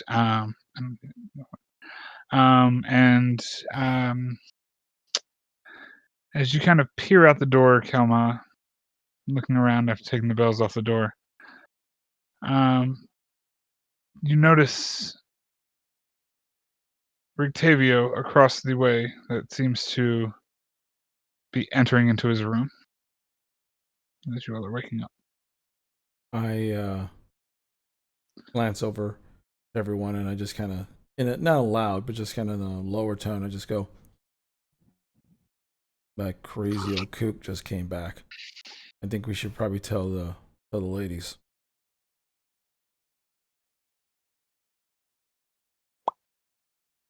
Okay. So I go to and I knock on the girls' room. Mm-hmm. Bramlin curled up into a ball.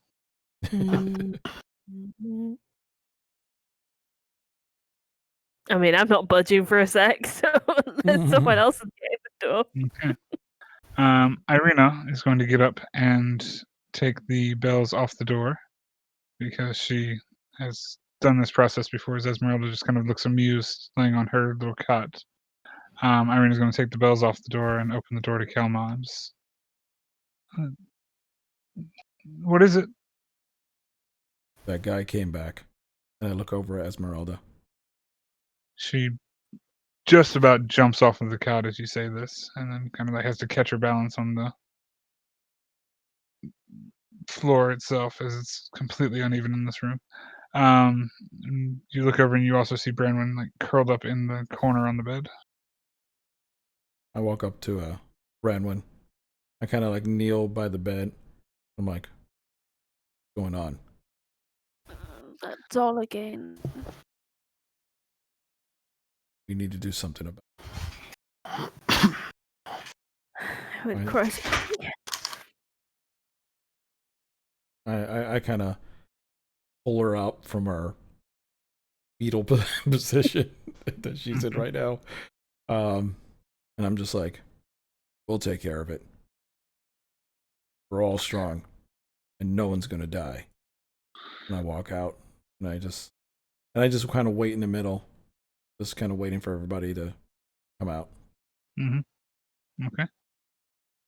Does everybody follow Kelman to the hall eventually? Oh, all the bodies hit the floor. Yeah. Kelman doesn't jump over another railing. I think we'll be fine. Whee! Yes, you all basically make it out back into the bar itself. Up and around. Now I do a backflip. I'm just kidding. I was about to say you can definitely go up the staircase if you desire, but the staircase to the other side is inside the bar. Yeah, I mean, down and out and around. Yeah, I think that's best. Just get around. I guess we'll go downstairs or. Yep. Okay. So you all make your way out the outside staircase, down, back into the bar itself, into the inside staircase, and back up the hallway where you've been in Erwin and Danica's room. You pass by the boys' room, and you are more or less all standing outside of Brictavio's room. Sorry, I'm Yeah. gonna story beat piece. As you all Scooby-Doo all the way over there. We don't all fit in the room. This is going to be hilarious. It's gonna be a show for sure. Yeah. I knock on the door. Okay. You hear the half-elf bard's voice. Just a minute. And then he kind of I tap on Esmeralda's shoulder and I just go, don't move until we know what's going on. make a persuasion roll for me. You say to the person that nearly fell out of bed. You're not quite sure if she's gonna listen to you or not, but you've made your peace heard. I'll say that. As the door swings open and you see the half-elf bard with the hat on his head, the spectacles, and the cane, kind of creaks open the door, and before you can even get a word out, Esmeralda pushes past you, Gaynor, and into the room, and just like almost pushing Rictavio backwards towards the desk as she pushes through. She kind of gives a stern look and raises her hand and just like, you know, I ought to kill you. He kind of looks bewildered. He's like, is that? You look like her, but you look. I'm sorry, lady, who are you? And she kind of looks back to him, just like, I swear to God, Rudolph, if you leave me again, I'm going to put my knife through your back myself. And she takes off the bandana that's on her head. And you all, people in the hallway, see Esmeralda alter self back into her actual self. And then she takes her dagger and kind of swings it around over Rictavio's head, flat side, hitting the hat and knocking the hat off. And you see this half-elf bard before you suddenly transform into this rigid, old human male with a completely different outfit. Boots that go all the way up to the knees, heavy parachuted trouser pants, a brown vest with a stopwatch hanging off of it. And he's completely different from what you had seen and interrogated. She's like, oh, well, no. Cat's out of the bag, I guess.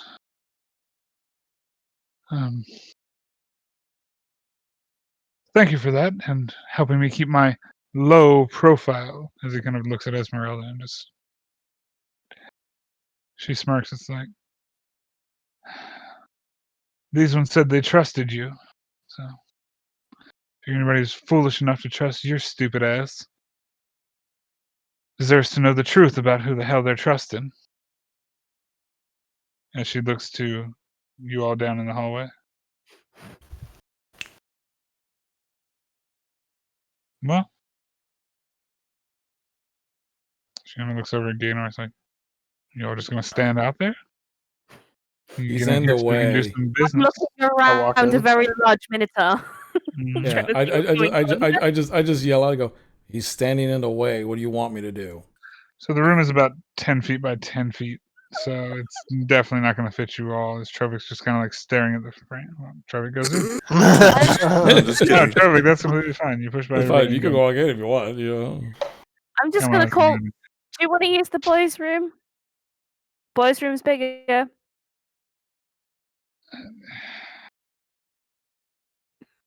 You mean the one next door? Yes. Oh, so Um, stupid. Sure. I'll meet you over there. And he taps his cane on the ground, and you see him vanish. I mean, I'm not okay. walking. I'm not walking all the way back around. I mean, Dragon do and things, yeah. I mean, for the purposes of Dragon do, you could. No, my character ain't walking You all the could- way back around. And you stand in the hallway as Bramlin kind of goes to the I other mean- room. I'm behind, so I can just go around and Yeah. go out. I'm aware. Mhm. I look at Trovic. I look at Trovic and just sigh and just like, what's with all these magic people? I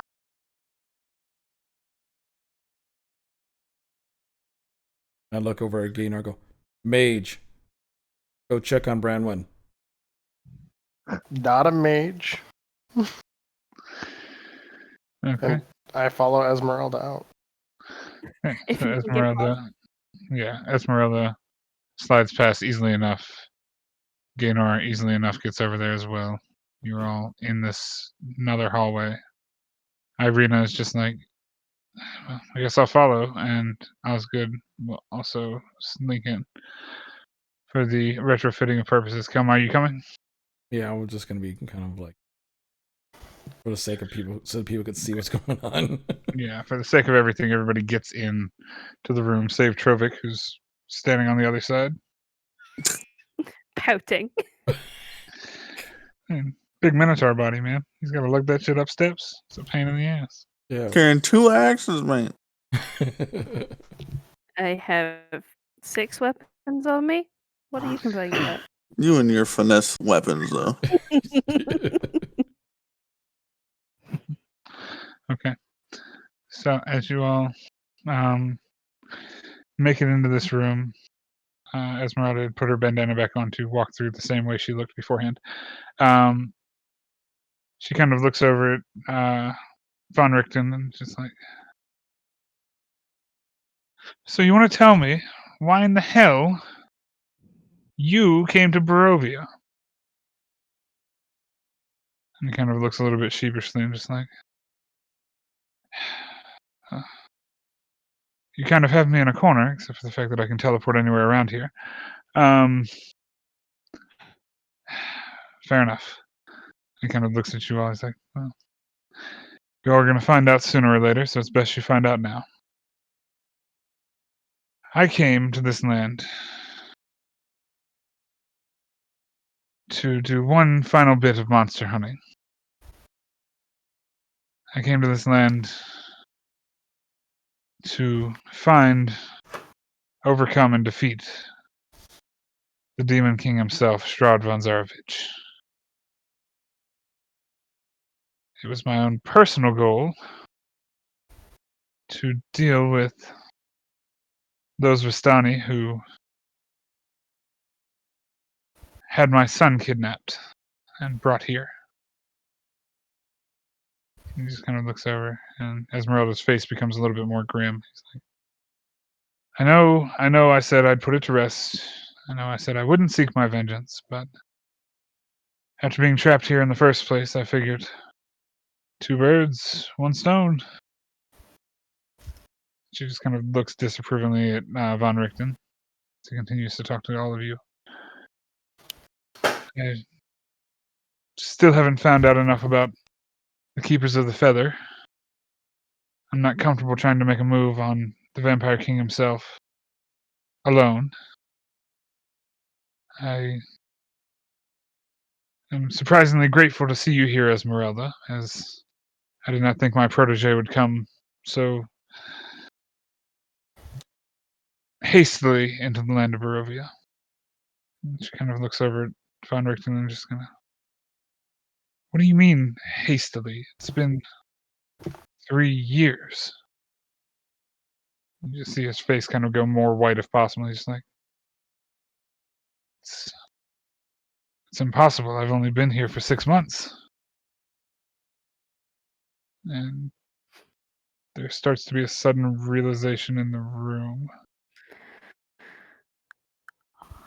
Well, that makes a bit of sense. And How does Irina's that just make kind of how does that make any sense? You mean we've been here longer? Potentially? Or have we come at from different times?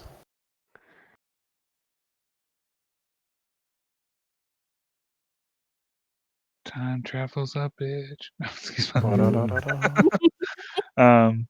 As Rudolph kind of ponders this and just sits there for a moment, he continues to look around. He's just like, seems that they've got wine back in the tavern, seemingly doing no small part to you all. I was informed that you were looking for me, but I didn't want to wake you. The nice and lovely lady down there, Danica, she told me that you were quite eager to have a conversation with me. She didn't mention that Esmeralda was with you, but I guess she would have known who Esmeralda was. That kind of makes sense. And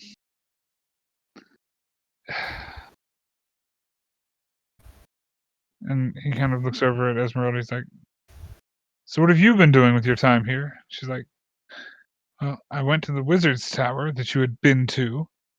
I was trying to find traces of you. It's kind of hard when you burn all your fucking research and destroy all evidence that you were there.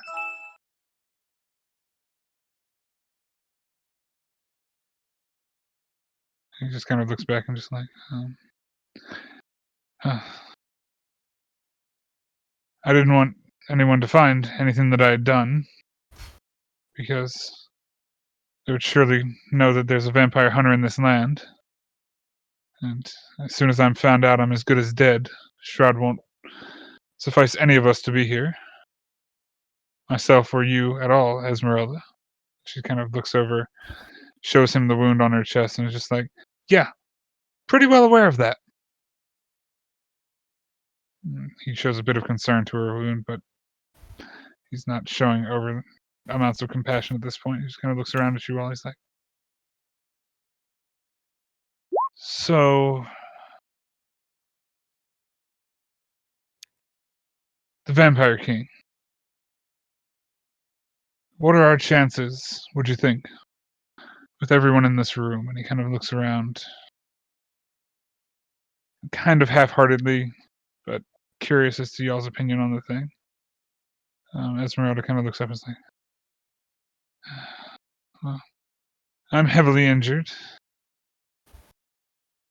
The rest of them seem capable, but we've dealt with vampires before, Von Richten. We haven't dealt with this. And he kind of like somberly looks down. He's like,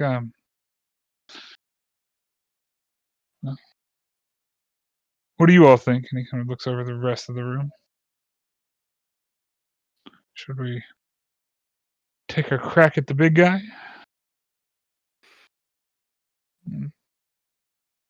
Worst case scenario,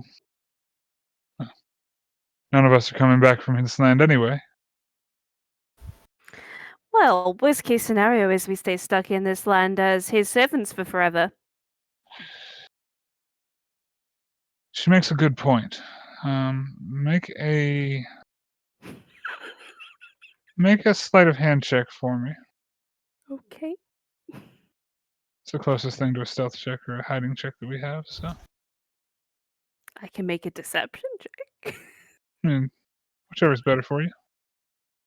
Sleight of Deception hand. check? Okay, deception check. Because And I think have you got the key advantage. and you have advantage. Yep, there you go. Okay. Oh, yeah. Oh, Wow. Doesn't Yes. take a second pass over you. He just Jeez. kind of nods and looks at everybody else in the room. He's like,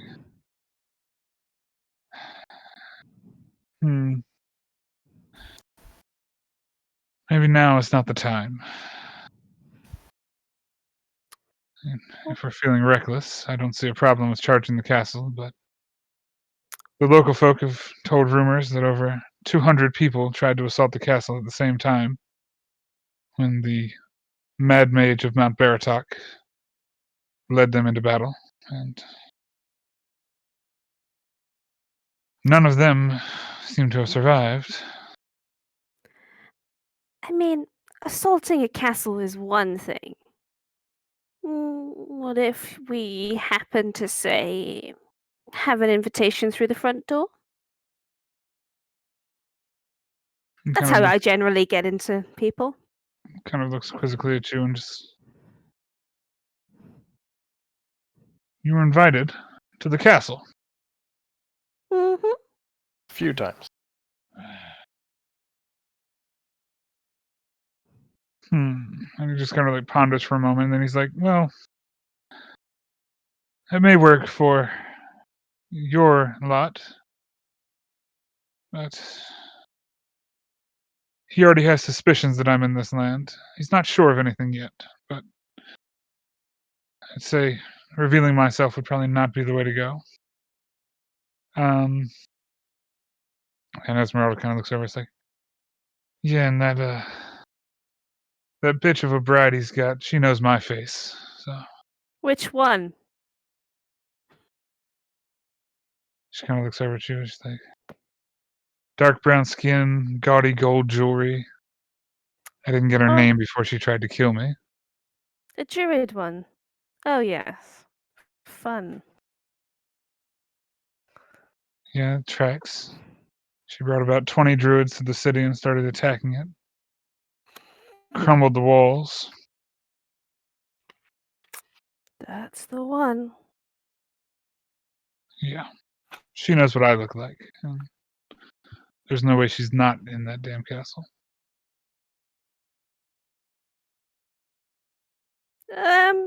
She might be in Kresk. Only for another day or so. Didn't seem like they had anything to gain from burning Kresk. Well, that might be good news for us. There might be something in Kresk we could use. I mean, they burnt everything. All the homes. Everything. The only thing left was the abbey on the hill. Made of stone. It was 1,000 feet up. I don't know what happened to the people of the abbey. I fled. And then I ran into you lot. We are looking for a house of a saint in Kresk. You keep saying you're looking for these things. Curious as to how you know of them in the first place. I don't know what you're looking Madam Ava. for. She kind of looks over in your direction and just.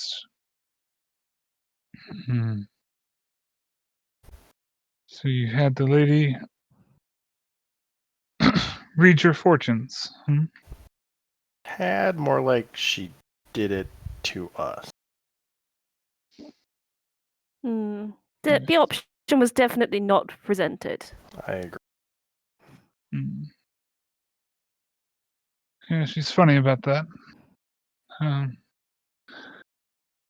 It's been a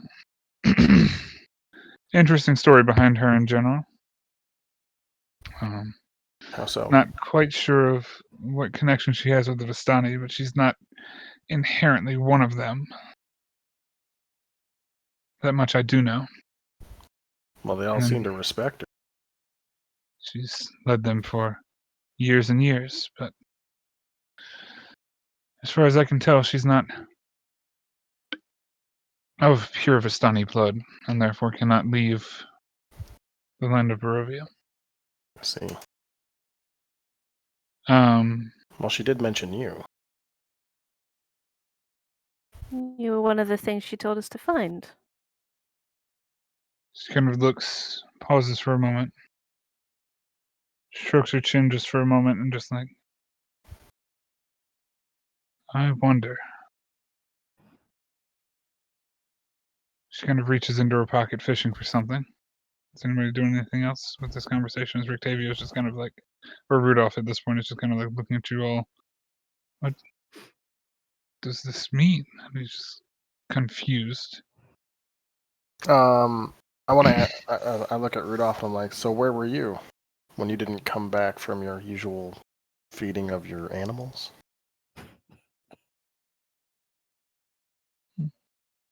He kind of looks over and he's like, well, since the jig is up, it was a more harrowing process than usual feeding my other friend, the one that I take the flank steak for. And who is that? Esmeralda kind of looks over and is like, did you really bring Gerald with you? Are you serious? And he kind of looks over, he's like, what can I say? I love my pets. And she's just like, you brought that fucking thing to Valaki? Really? Where in the hell are you keeping it? He's like, it's quite safe over at the stockyard. My magic keeps people from knowing exactly what's in that caravan. And she's just like, this blighted fool has brought a fucking saber-toothed tiger into a populated city. I Well. swear to God. If we make it out of this, I'm killing him. And I'm quite Octavio impressed. kind of looks and chuckles. Oh no. Yes, Kitty. Kitty. Why would you need a saber-toothed tiger? Why would you not bring a saber-toothed tiger?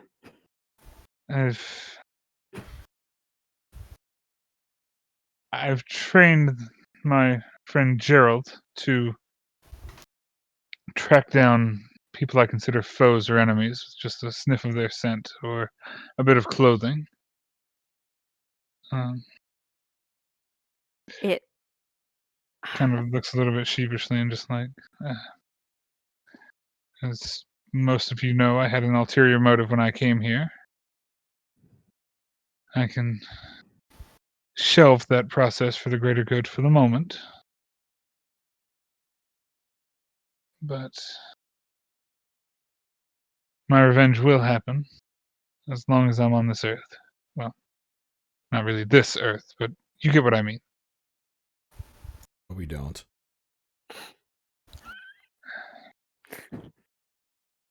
He kind of looks at you and he's like, right. We are in another plane of existence. I take out a ball bearing and I flick it at his face. Clicks him in the face and he just kind of like shoots back. He's like, I Shut up. probably deserve that. This realm is not the plane that you came from. This is not the plane that any of you came from. It's not the plane I came from. We are in Strahd's realm. We are in Strahd's world. This is not the Earth. This is not Toril. This is not what we know.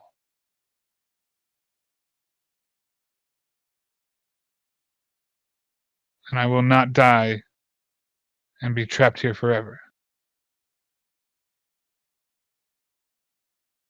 But if I can take out my revenge, it'd be a nice consolation prize.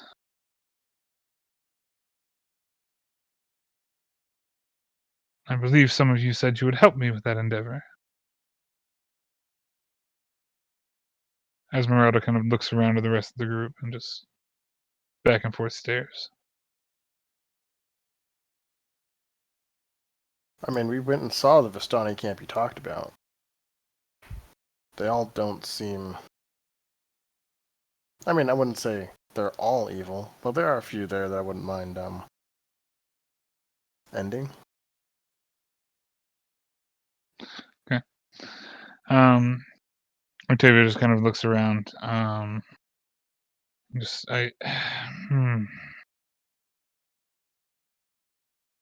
Like I said, I'll put it on the shelf for now. But we need to do something. We need to do it soon. A few of us have the element of surprise on Strahd in this realm for now. I don't know how long we keep that surprise.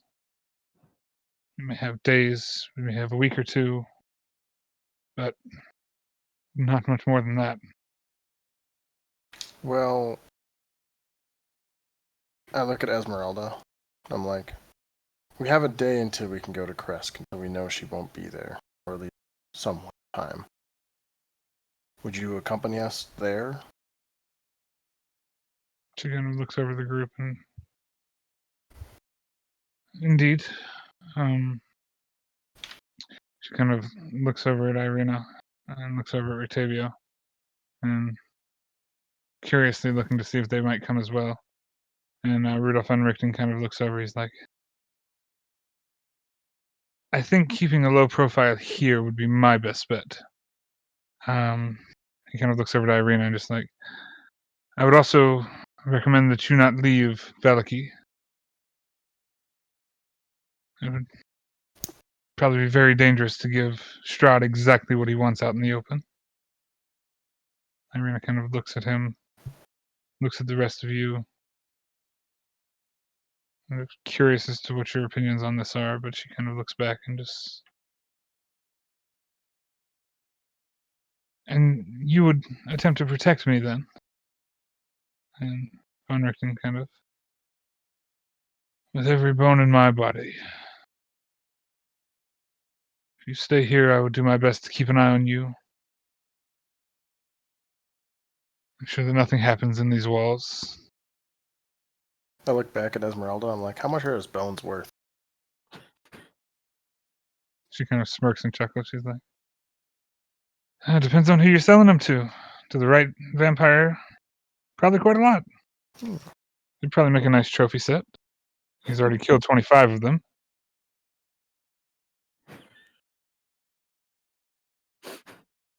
I look at Irene. I go, this is your choice. Where do you feel you'll be safe? She kind of looks at the rest of you and just... I think I put enough people in peril for a while.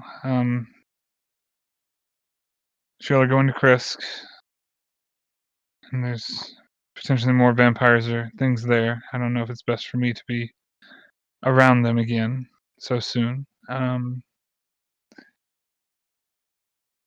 think I'll heed this man's advice. At least if you all say you trust him.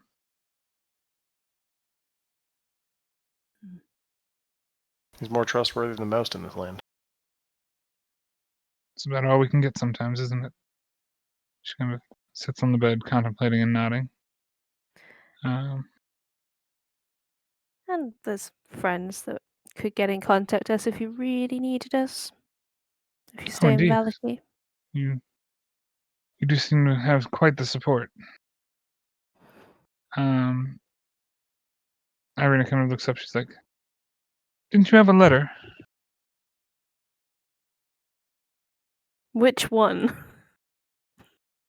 Not the dinner invitation, clearly.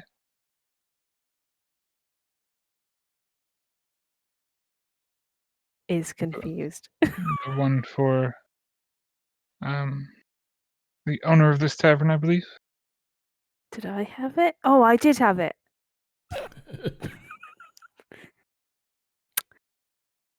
Yes. Probably best to get him that. Yeah. It might help our situation a little more. Yes. Von Richten kind of looking around confused, but the better, the more help, the better. I kind of semi let him see my braces. Mm-hmm. See if it jigs anything for him so I don't have to say anything out loud.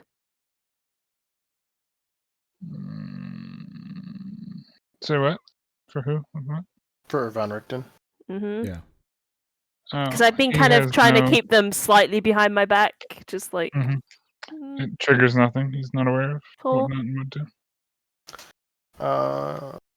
I look at Esmeralda and I just tell her, like, we have some things to do in town, or we have some stuff we can do here while we wait. You should probably stay in the inn and rest. Oh, we have a whole other thing we need to do, which will be a trek, which could give Kresk time to cool off. True. Mm-hmm. Mm-hmm. Anderson's like, well, I don't want to be waiting too long. Make your preparations. Do what you need to do. I'd like to kill this bastard before I turn 74. Esmeralda kind of just looks over at him and just scoffs. And so you said you have another mission. I'm sad to say you might be the most trustworthy lot that I've run into here, including Bones over there. Tries Where not are to we off laugh. to? What mission do you have that's so important? I want to say it's called the Amber Temple. No, it's It is the Amber Temple. yes. She kind of looks over and just... Haven't heard of that place. There's something important there. Might be a good idea to tag along with you folk. Kind of need to escort a dusk elf.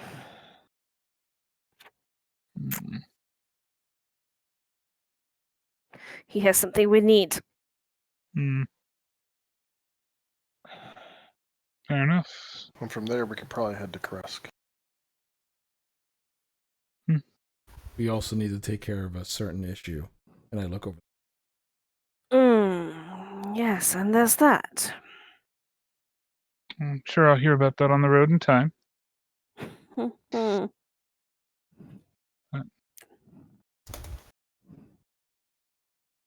If we're going somewhere, my blade's yours. But Kelma stands up. He's like, well, we're not wringing our hands. I think it's time for us to actually do something. I just look at him as if, like, we have been doing something. I look at Branwen and I'm like, where are we going for this other thing? Which other thing? The other thing or the other thing? The other thing. The other thing. Oh my god, I hate Justin. I need you to tell me where we're going. I am just as in the dark about that as you are. I'm assuming we're talking about the doll. Yeah, because Yes. you become our navigation point.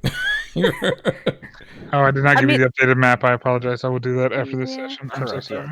Oh yeah. I'm the only one that ever looks at the map. No, Yes, I look at the map all the time. Come on. Cool.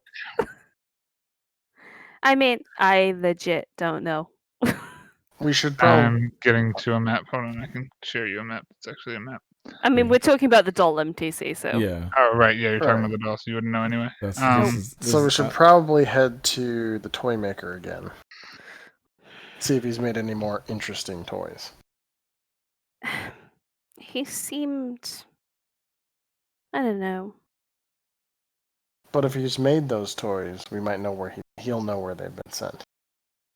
He's probably a pawn. We need to know where he's sending them to. Let's see what we can find out. Octavio kind of looks at everything. If you're going by Gadolf's, make sure you say hi to the monkey. He likes that. Oh, I pull out the ring and twist on my finger and say, "Will do."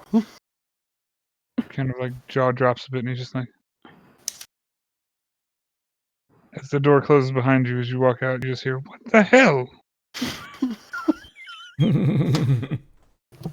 And then you hear another pop, and you look back into the door, and Rotavio is gone out of the room, presumably back to his own room. Well, Hey, So, deliver that letter, and then we can be on our way. yes, letter. I need to write these things in my freaking inventory when I get do. them. it's kind of important. Ah, Okay, so, as you go back downstairs to deliver the letter to Irwin, who is standing behind the bar, we'll just yada yada this for a second. Yep.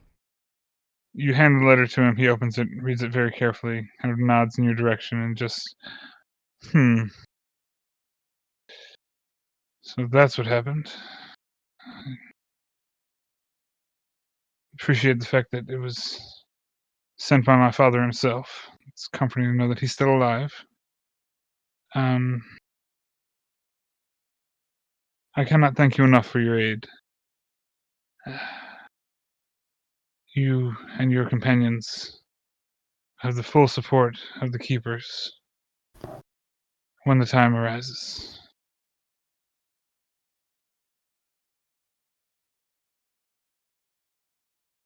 cool. As such, you brought the wine back as well. Room, board, and drink are on us for the remainder of your stay in Valaki. Should you need to come back, you always have a place here.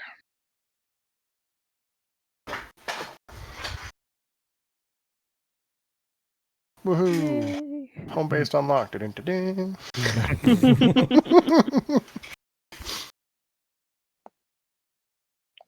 All right, And to to collect all the cheese wheels and put in our room. the toy maker. You damn cheese wheels. Okay, so, to the toy maker. Yep. Do the toy maker, I guess. To the toy maker. Cool. So back on the town map of Valaki, the toy maker's shop, as you all somewhat remember, is yon area. It's pretty close. As you make your way out into the streets of Valaki, down the road once again, into Gadolf Blinsky's doll shop.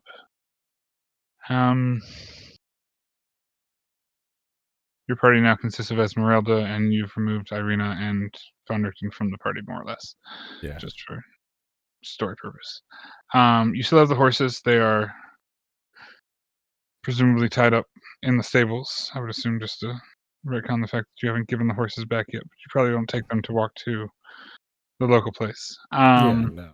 Probably just walking there. Mm-hmm. Okay. So, as you make your way to Gadolf's once more, you see the building once again.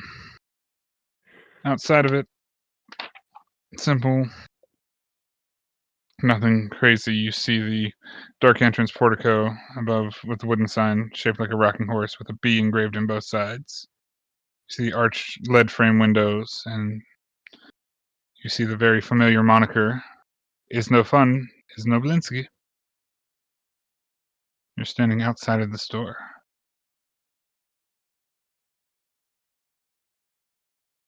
Well, As you all begin to enter and walk into the toy maker's shop, the door is unlocked. The bell jingles as the door opens. You do not get greeted with the same cheery response, or any response for that matter, as the door jingles and you all walk into Blinsky's Toys.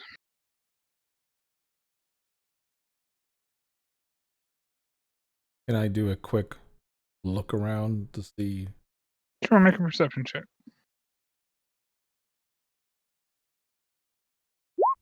Oh. 18. Okay. So as you look around, the shelves seem well stocked. Nothing looks out of place. Nothing looks disheveled. You don't see Blinsky anywhere, and as you all kind of meander around this toy shop just a little bit, looking, you call out once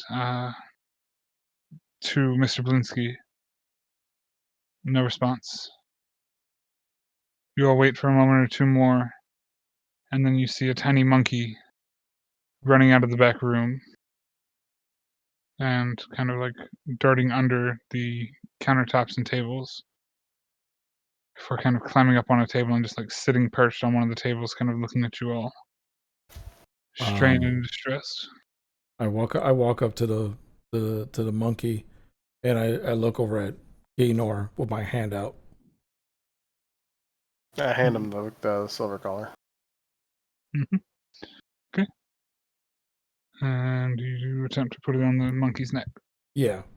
Make an animal handling check for me. The ones that don't get used often enough. Yeah.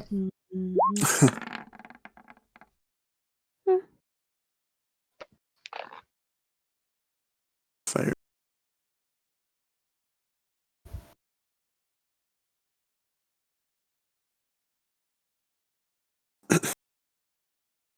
It's not bad. 15. I was hoping he would let me because I was nice to him that one time. I mean, And- it was a low check because you're nice to him, but it's a low check. I figured it was better me than Gaynor.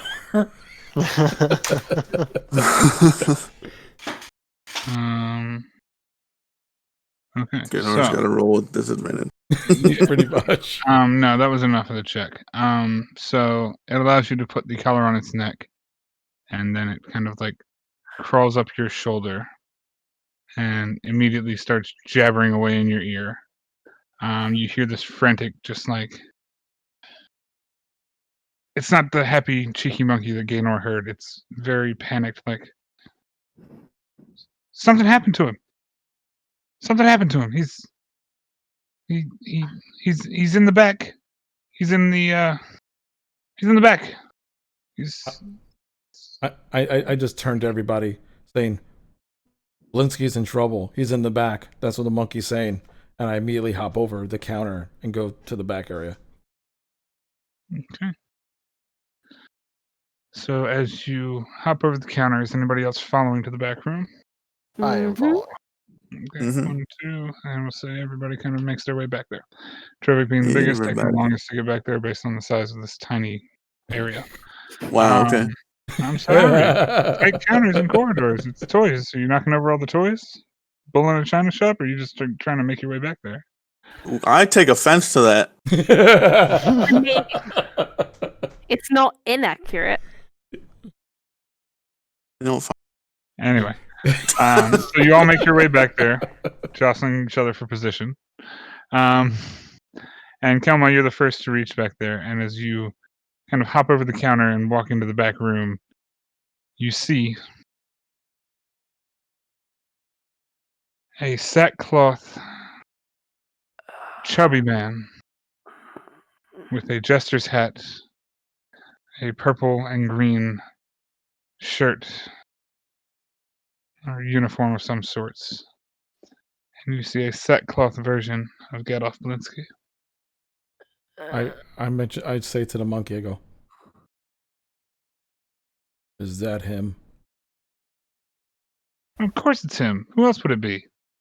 He's got his pudgy belly and all this other shit. But it's... I turn around for 1 second, I turn back, I see this. Normally I think he's playing a game. But there's no Blinsky, there's no game. I lean down to the doll and I kind of say to the monkey, I'm like, do me a favor. Go to the Minotaur for a second. He kind of runs over to Trovig and kind of just looks up at him. And I mentioned Trovig. Trovig, you're pretty good with animals. Can you watch him? Something bad happened.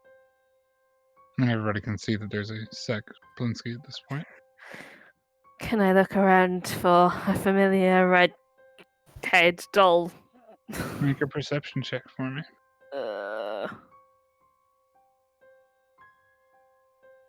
Not advantage, no moral.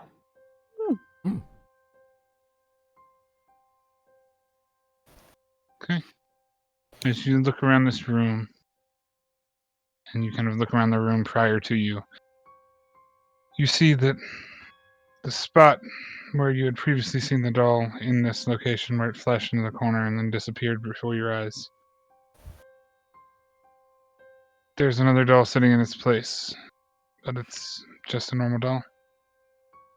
You look around more, and you look in this small back room area. You do not see any red-haired doll with any needle or otherwise. The doll that's been in your dreams is nowhere to be seen. I walk up to the Blinsky doll Okay. and I cast Detect Magic on it. Or, well, around me.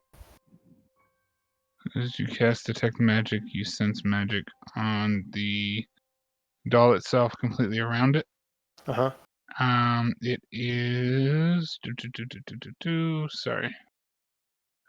It is. God, what is it? It's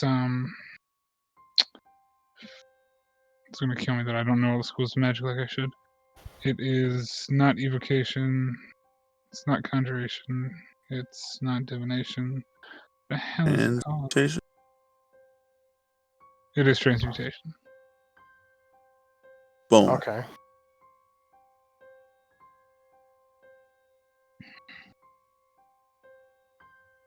Mm. So it's likely that Blinsky's in the doll. Like he's trapped. I can try and dispel the magic. You can certainly try. Branwen already did the look around investigation to find anything. Right? Yeah, I'm gonna say. Yeah, with her 19, she didn't find anything. Yep. Anything. Yeah, I'm gonna say I don't see it here. Mhm. I step away from the doll, and I just kind of nod at Gaynor, and I'm just like, "There's nothing else we can do. Is worth a shot." Okay. Here goes nothing. And I put my hand on the doll and cast Dispel Magic. Okay. What level is your dispel magic? My Dispel Magic is And can you click the button for me to let me know what it does? 4th level. 4th level. Ooh. Let me Getting big boy display it. spells. Okay. Spell Magic display. I'm casting at a 4th level. I just want to display. I want to display it. Mm-hmm. Display.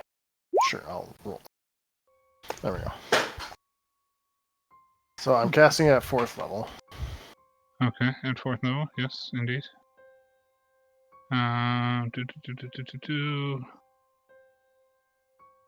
And do? the spell is if it's a no, so it's a DC check. Okay. So I need you to make a ability check using your spellcasting ability to attempt to dispel this magic because it is higher than 4th level.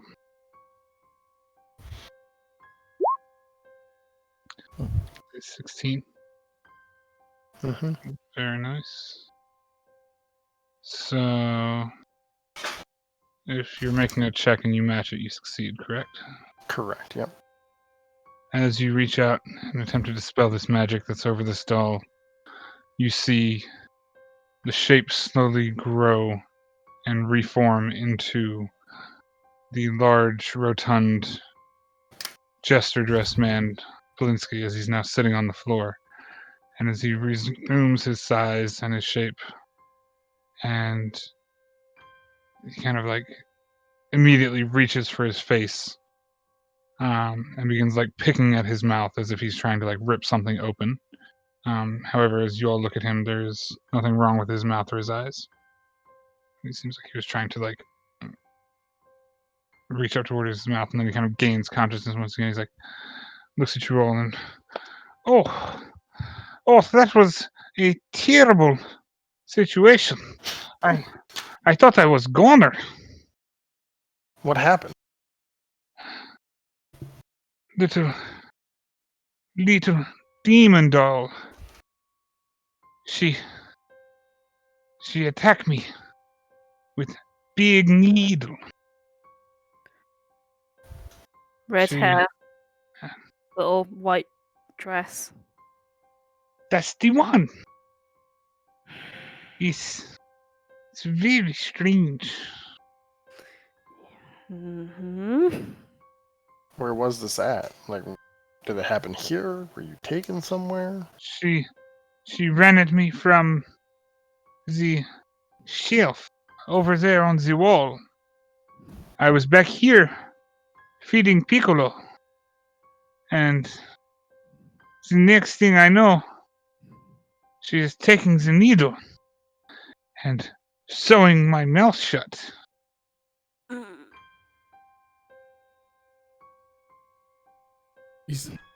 You said that come from the back wall, and I kind of glanced back to where I guess he's pointing at to see if I He's see pointing.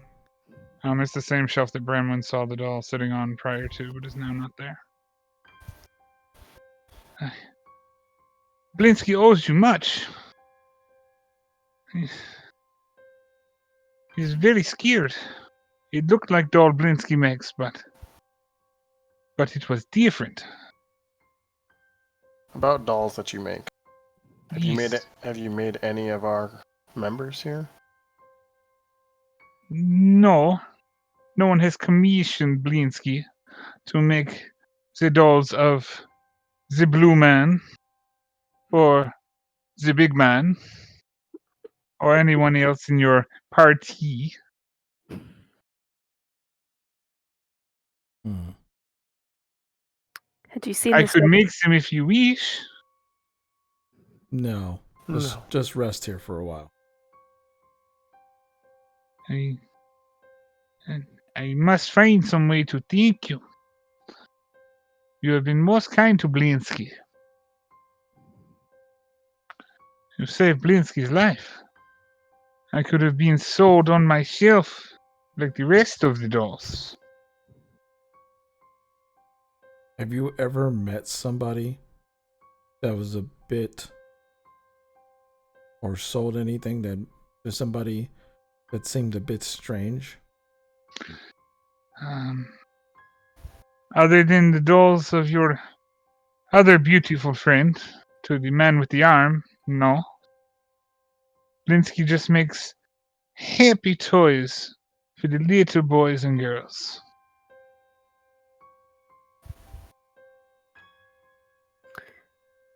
This may seem like an odd question. Had you seen the doll before? Anywhere, like, say, in a dream?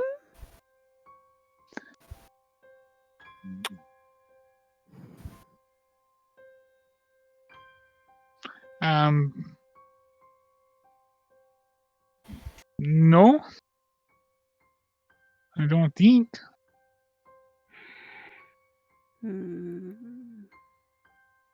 Yeah, okay. You no. Am I sensing any other magic other than the monkey's collar? The monkey's color is all you sense. It makes me wonder if that doll is the thing. Half that sentence made sense. What thing?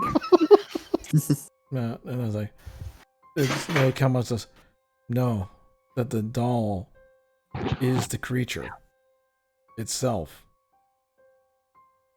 And it uses dreams to torture, but then will attack directly.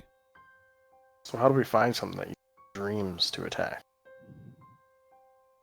It clearly doesn't always use dreams to attack. I Clearly. gestured to the guy. But like, how do we find it? It disappears, clearly.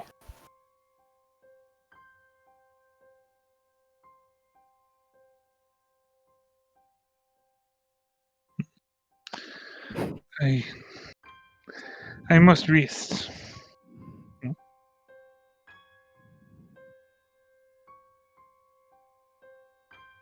We need to gather more information. Hmm.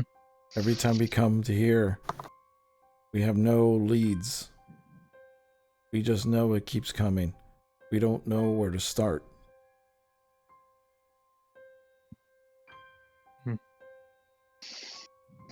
Perhaps it's a curse.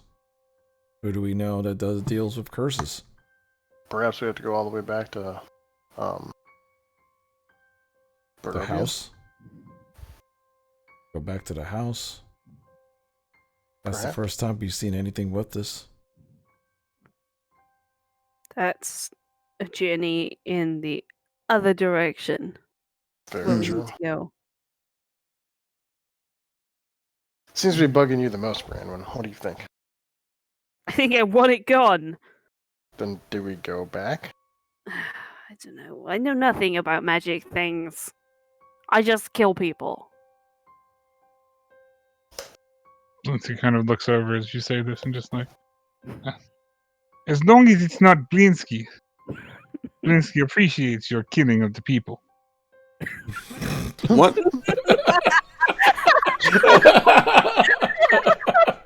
Forget I said that. Blinsky says nothing. It's no murder, it's no Blinsky. That's a good motto.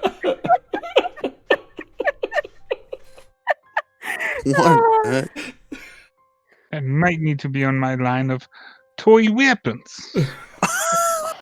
Please no.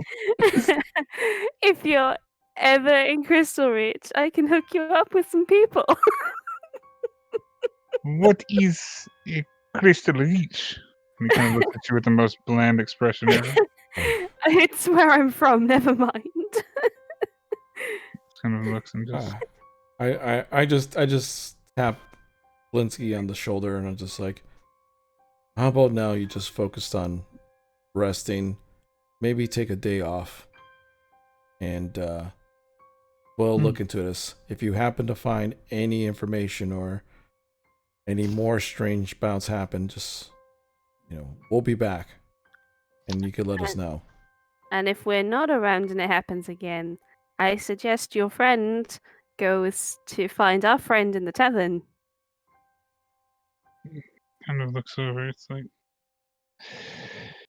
I will make sure to see what I can do. But I if I am okay, sorry. once again a doll, I do not know if my simple friend can find me help. It was I look at the monkey. the monkey just kind of like touching trophies, like, yeah. This guy's an idiot. He's a full-blown idiot. I don't know if there's any reason for me to go and get somebody for him. I liked him better when he was a doll, to be honest. He made less noise. I walk to the monkey, I kind of lean down, and I just, like, I guess, tap his shoulder or whatever, Mhm. and I just say, watch over the idiot. If it happens again, if you remember our pretty friend, the one that Blinsky made a doll of, he's in the tavern. Just go there. Might want to tell him which tavern. What's the name of the tavern? Blue I forgot. Water Blue Inn. water. The Blue Water, yeah. Go to the Blue Water Inn. Monkey kind of looks at you reluctantly, pauses for a moment, and then nods. It's like, and then sits back down. I pull out a little bit of my ration again and give it to the monkey. reaches both of its little tiny paws out and takes it from you and then begins to nibble on it. Mm. It curls away in the corner a little bit. Well, I guess this means we make a trip back because we've seen this doll in too many places and it's hurting too many people. It needs to be stopped. MTC, how many days by horseback is Barovia? 2 days by horseback, and that's getting through the gates of Barovia again. Oh yeah. And we passed that same camp again, right? The Vistani camp. I'm sorry? We passed the Vistani camp again before Vistani camps all the way on the west. You would run into Ava's Vistani camp. Yeah, that's what I'm talking about. The Ava's Vistani Yeah, you would camp. run into Ava's Vistani camp. Yeah.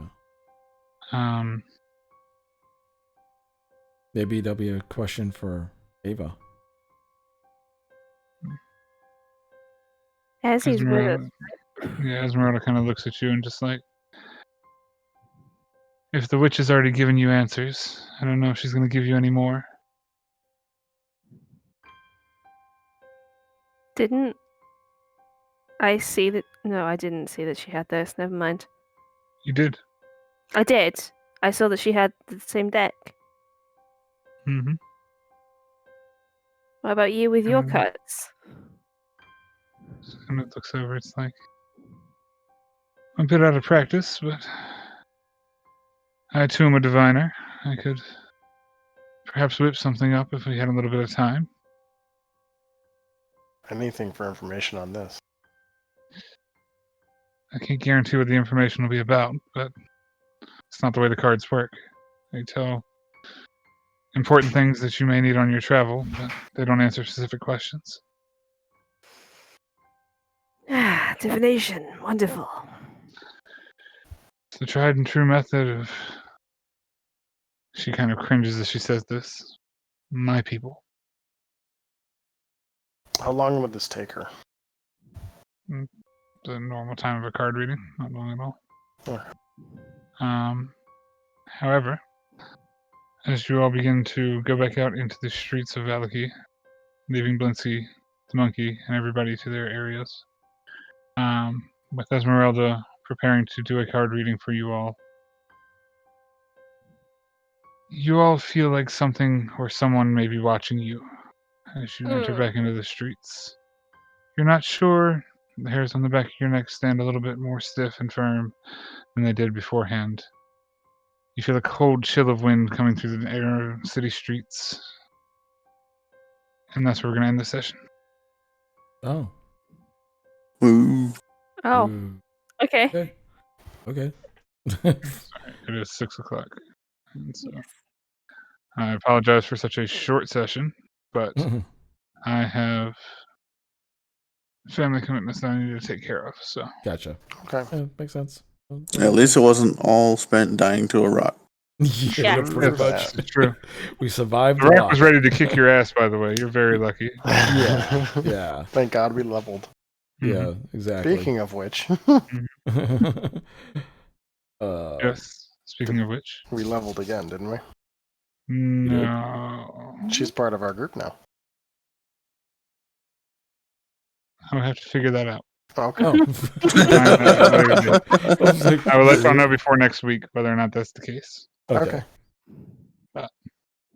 Well, in I'll that throw back over to case, Fig to sign us Yeah. out. in that case, I want to thank everybody for coming on through. We really appreciate your support in all this. Remember that every session happens at 3 p.m. Eastern Standard Time on Sundays. And if you ever miss a session and you want to catch up, or just kind of catch up in general, go to the One Shot Tavern and subscribe, because every single Wednesday I upload that the past session, so you always catch it up on there. Again, also, if you like video game news, just going to throw this out here, go check out my video game news channel, Digital Boundaries News. Subscribe over there as well. I truly appreciate your support. And just want to thank every single person coming through. Looks like we're about 30 plus people strong today on the stream. That's awesome. And Anyone else have anything to say before sign off for today?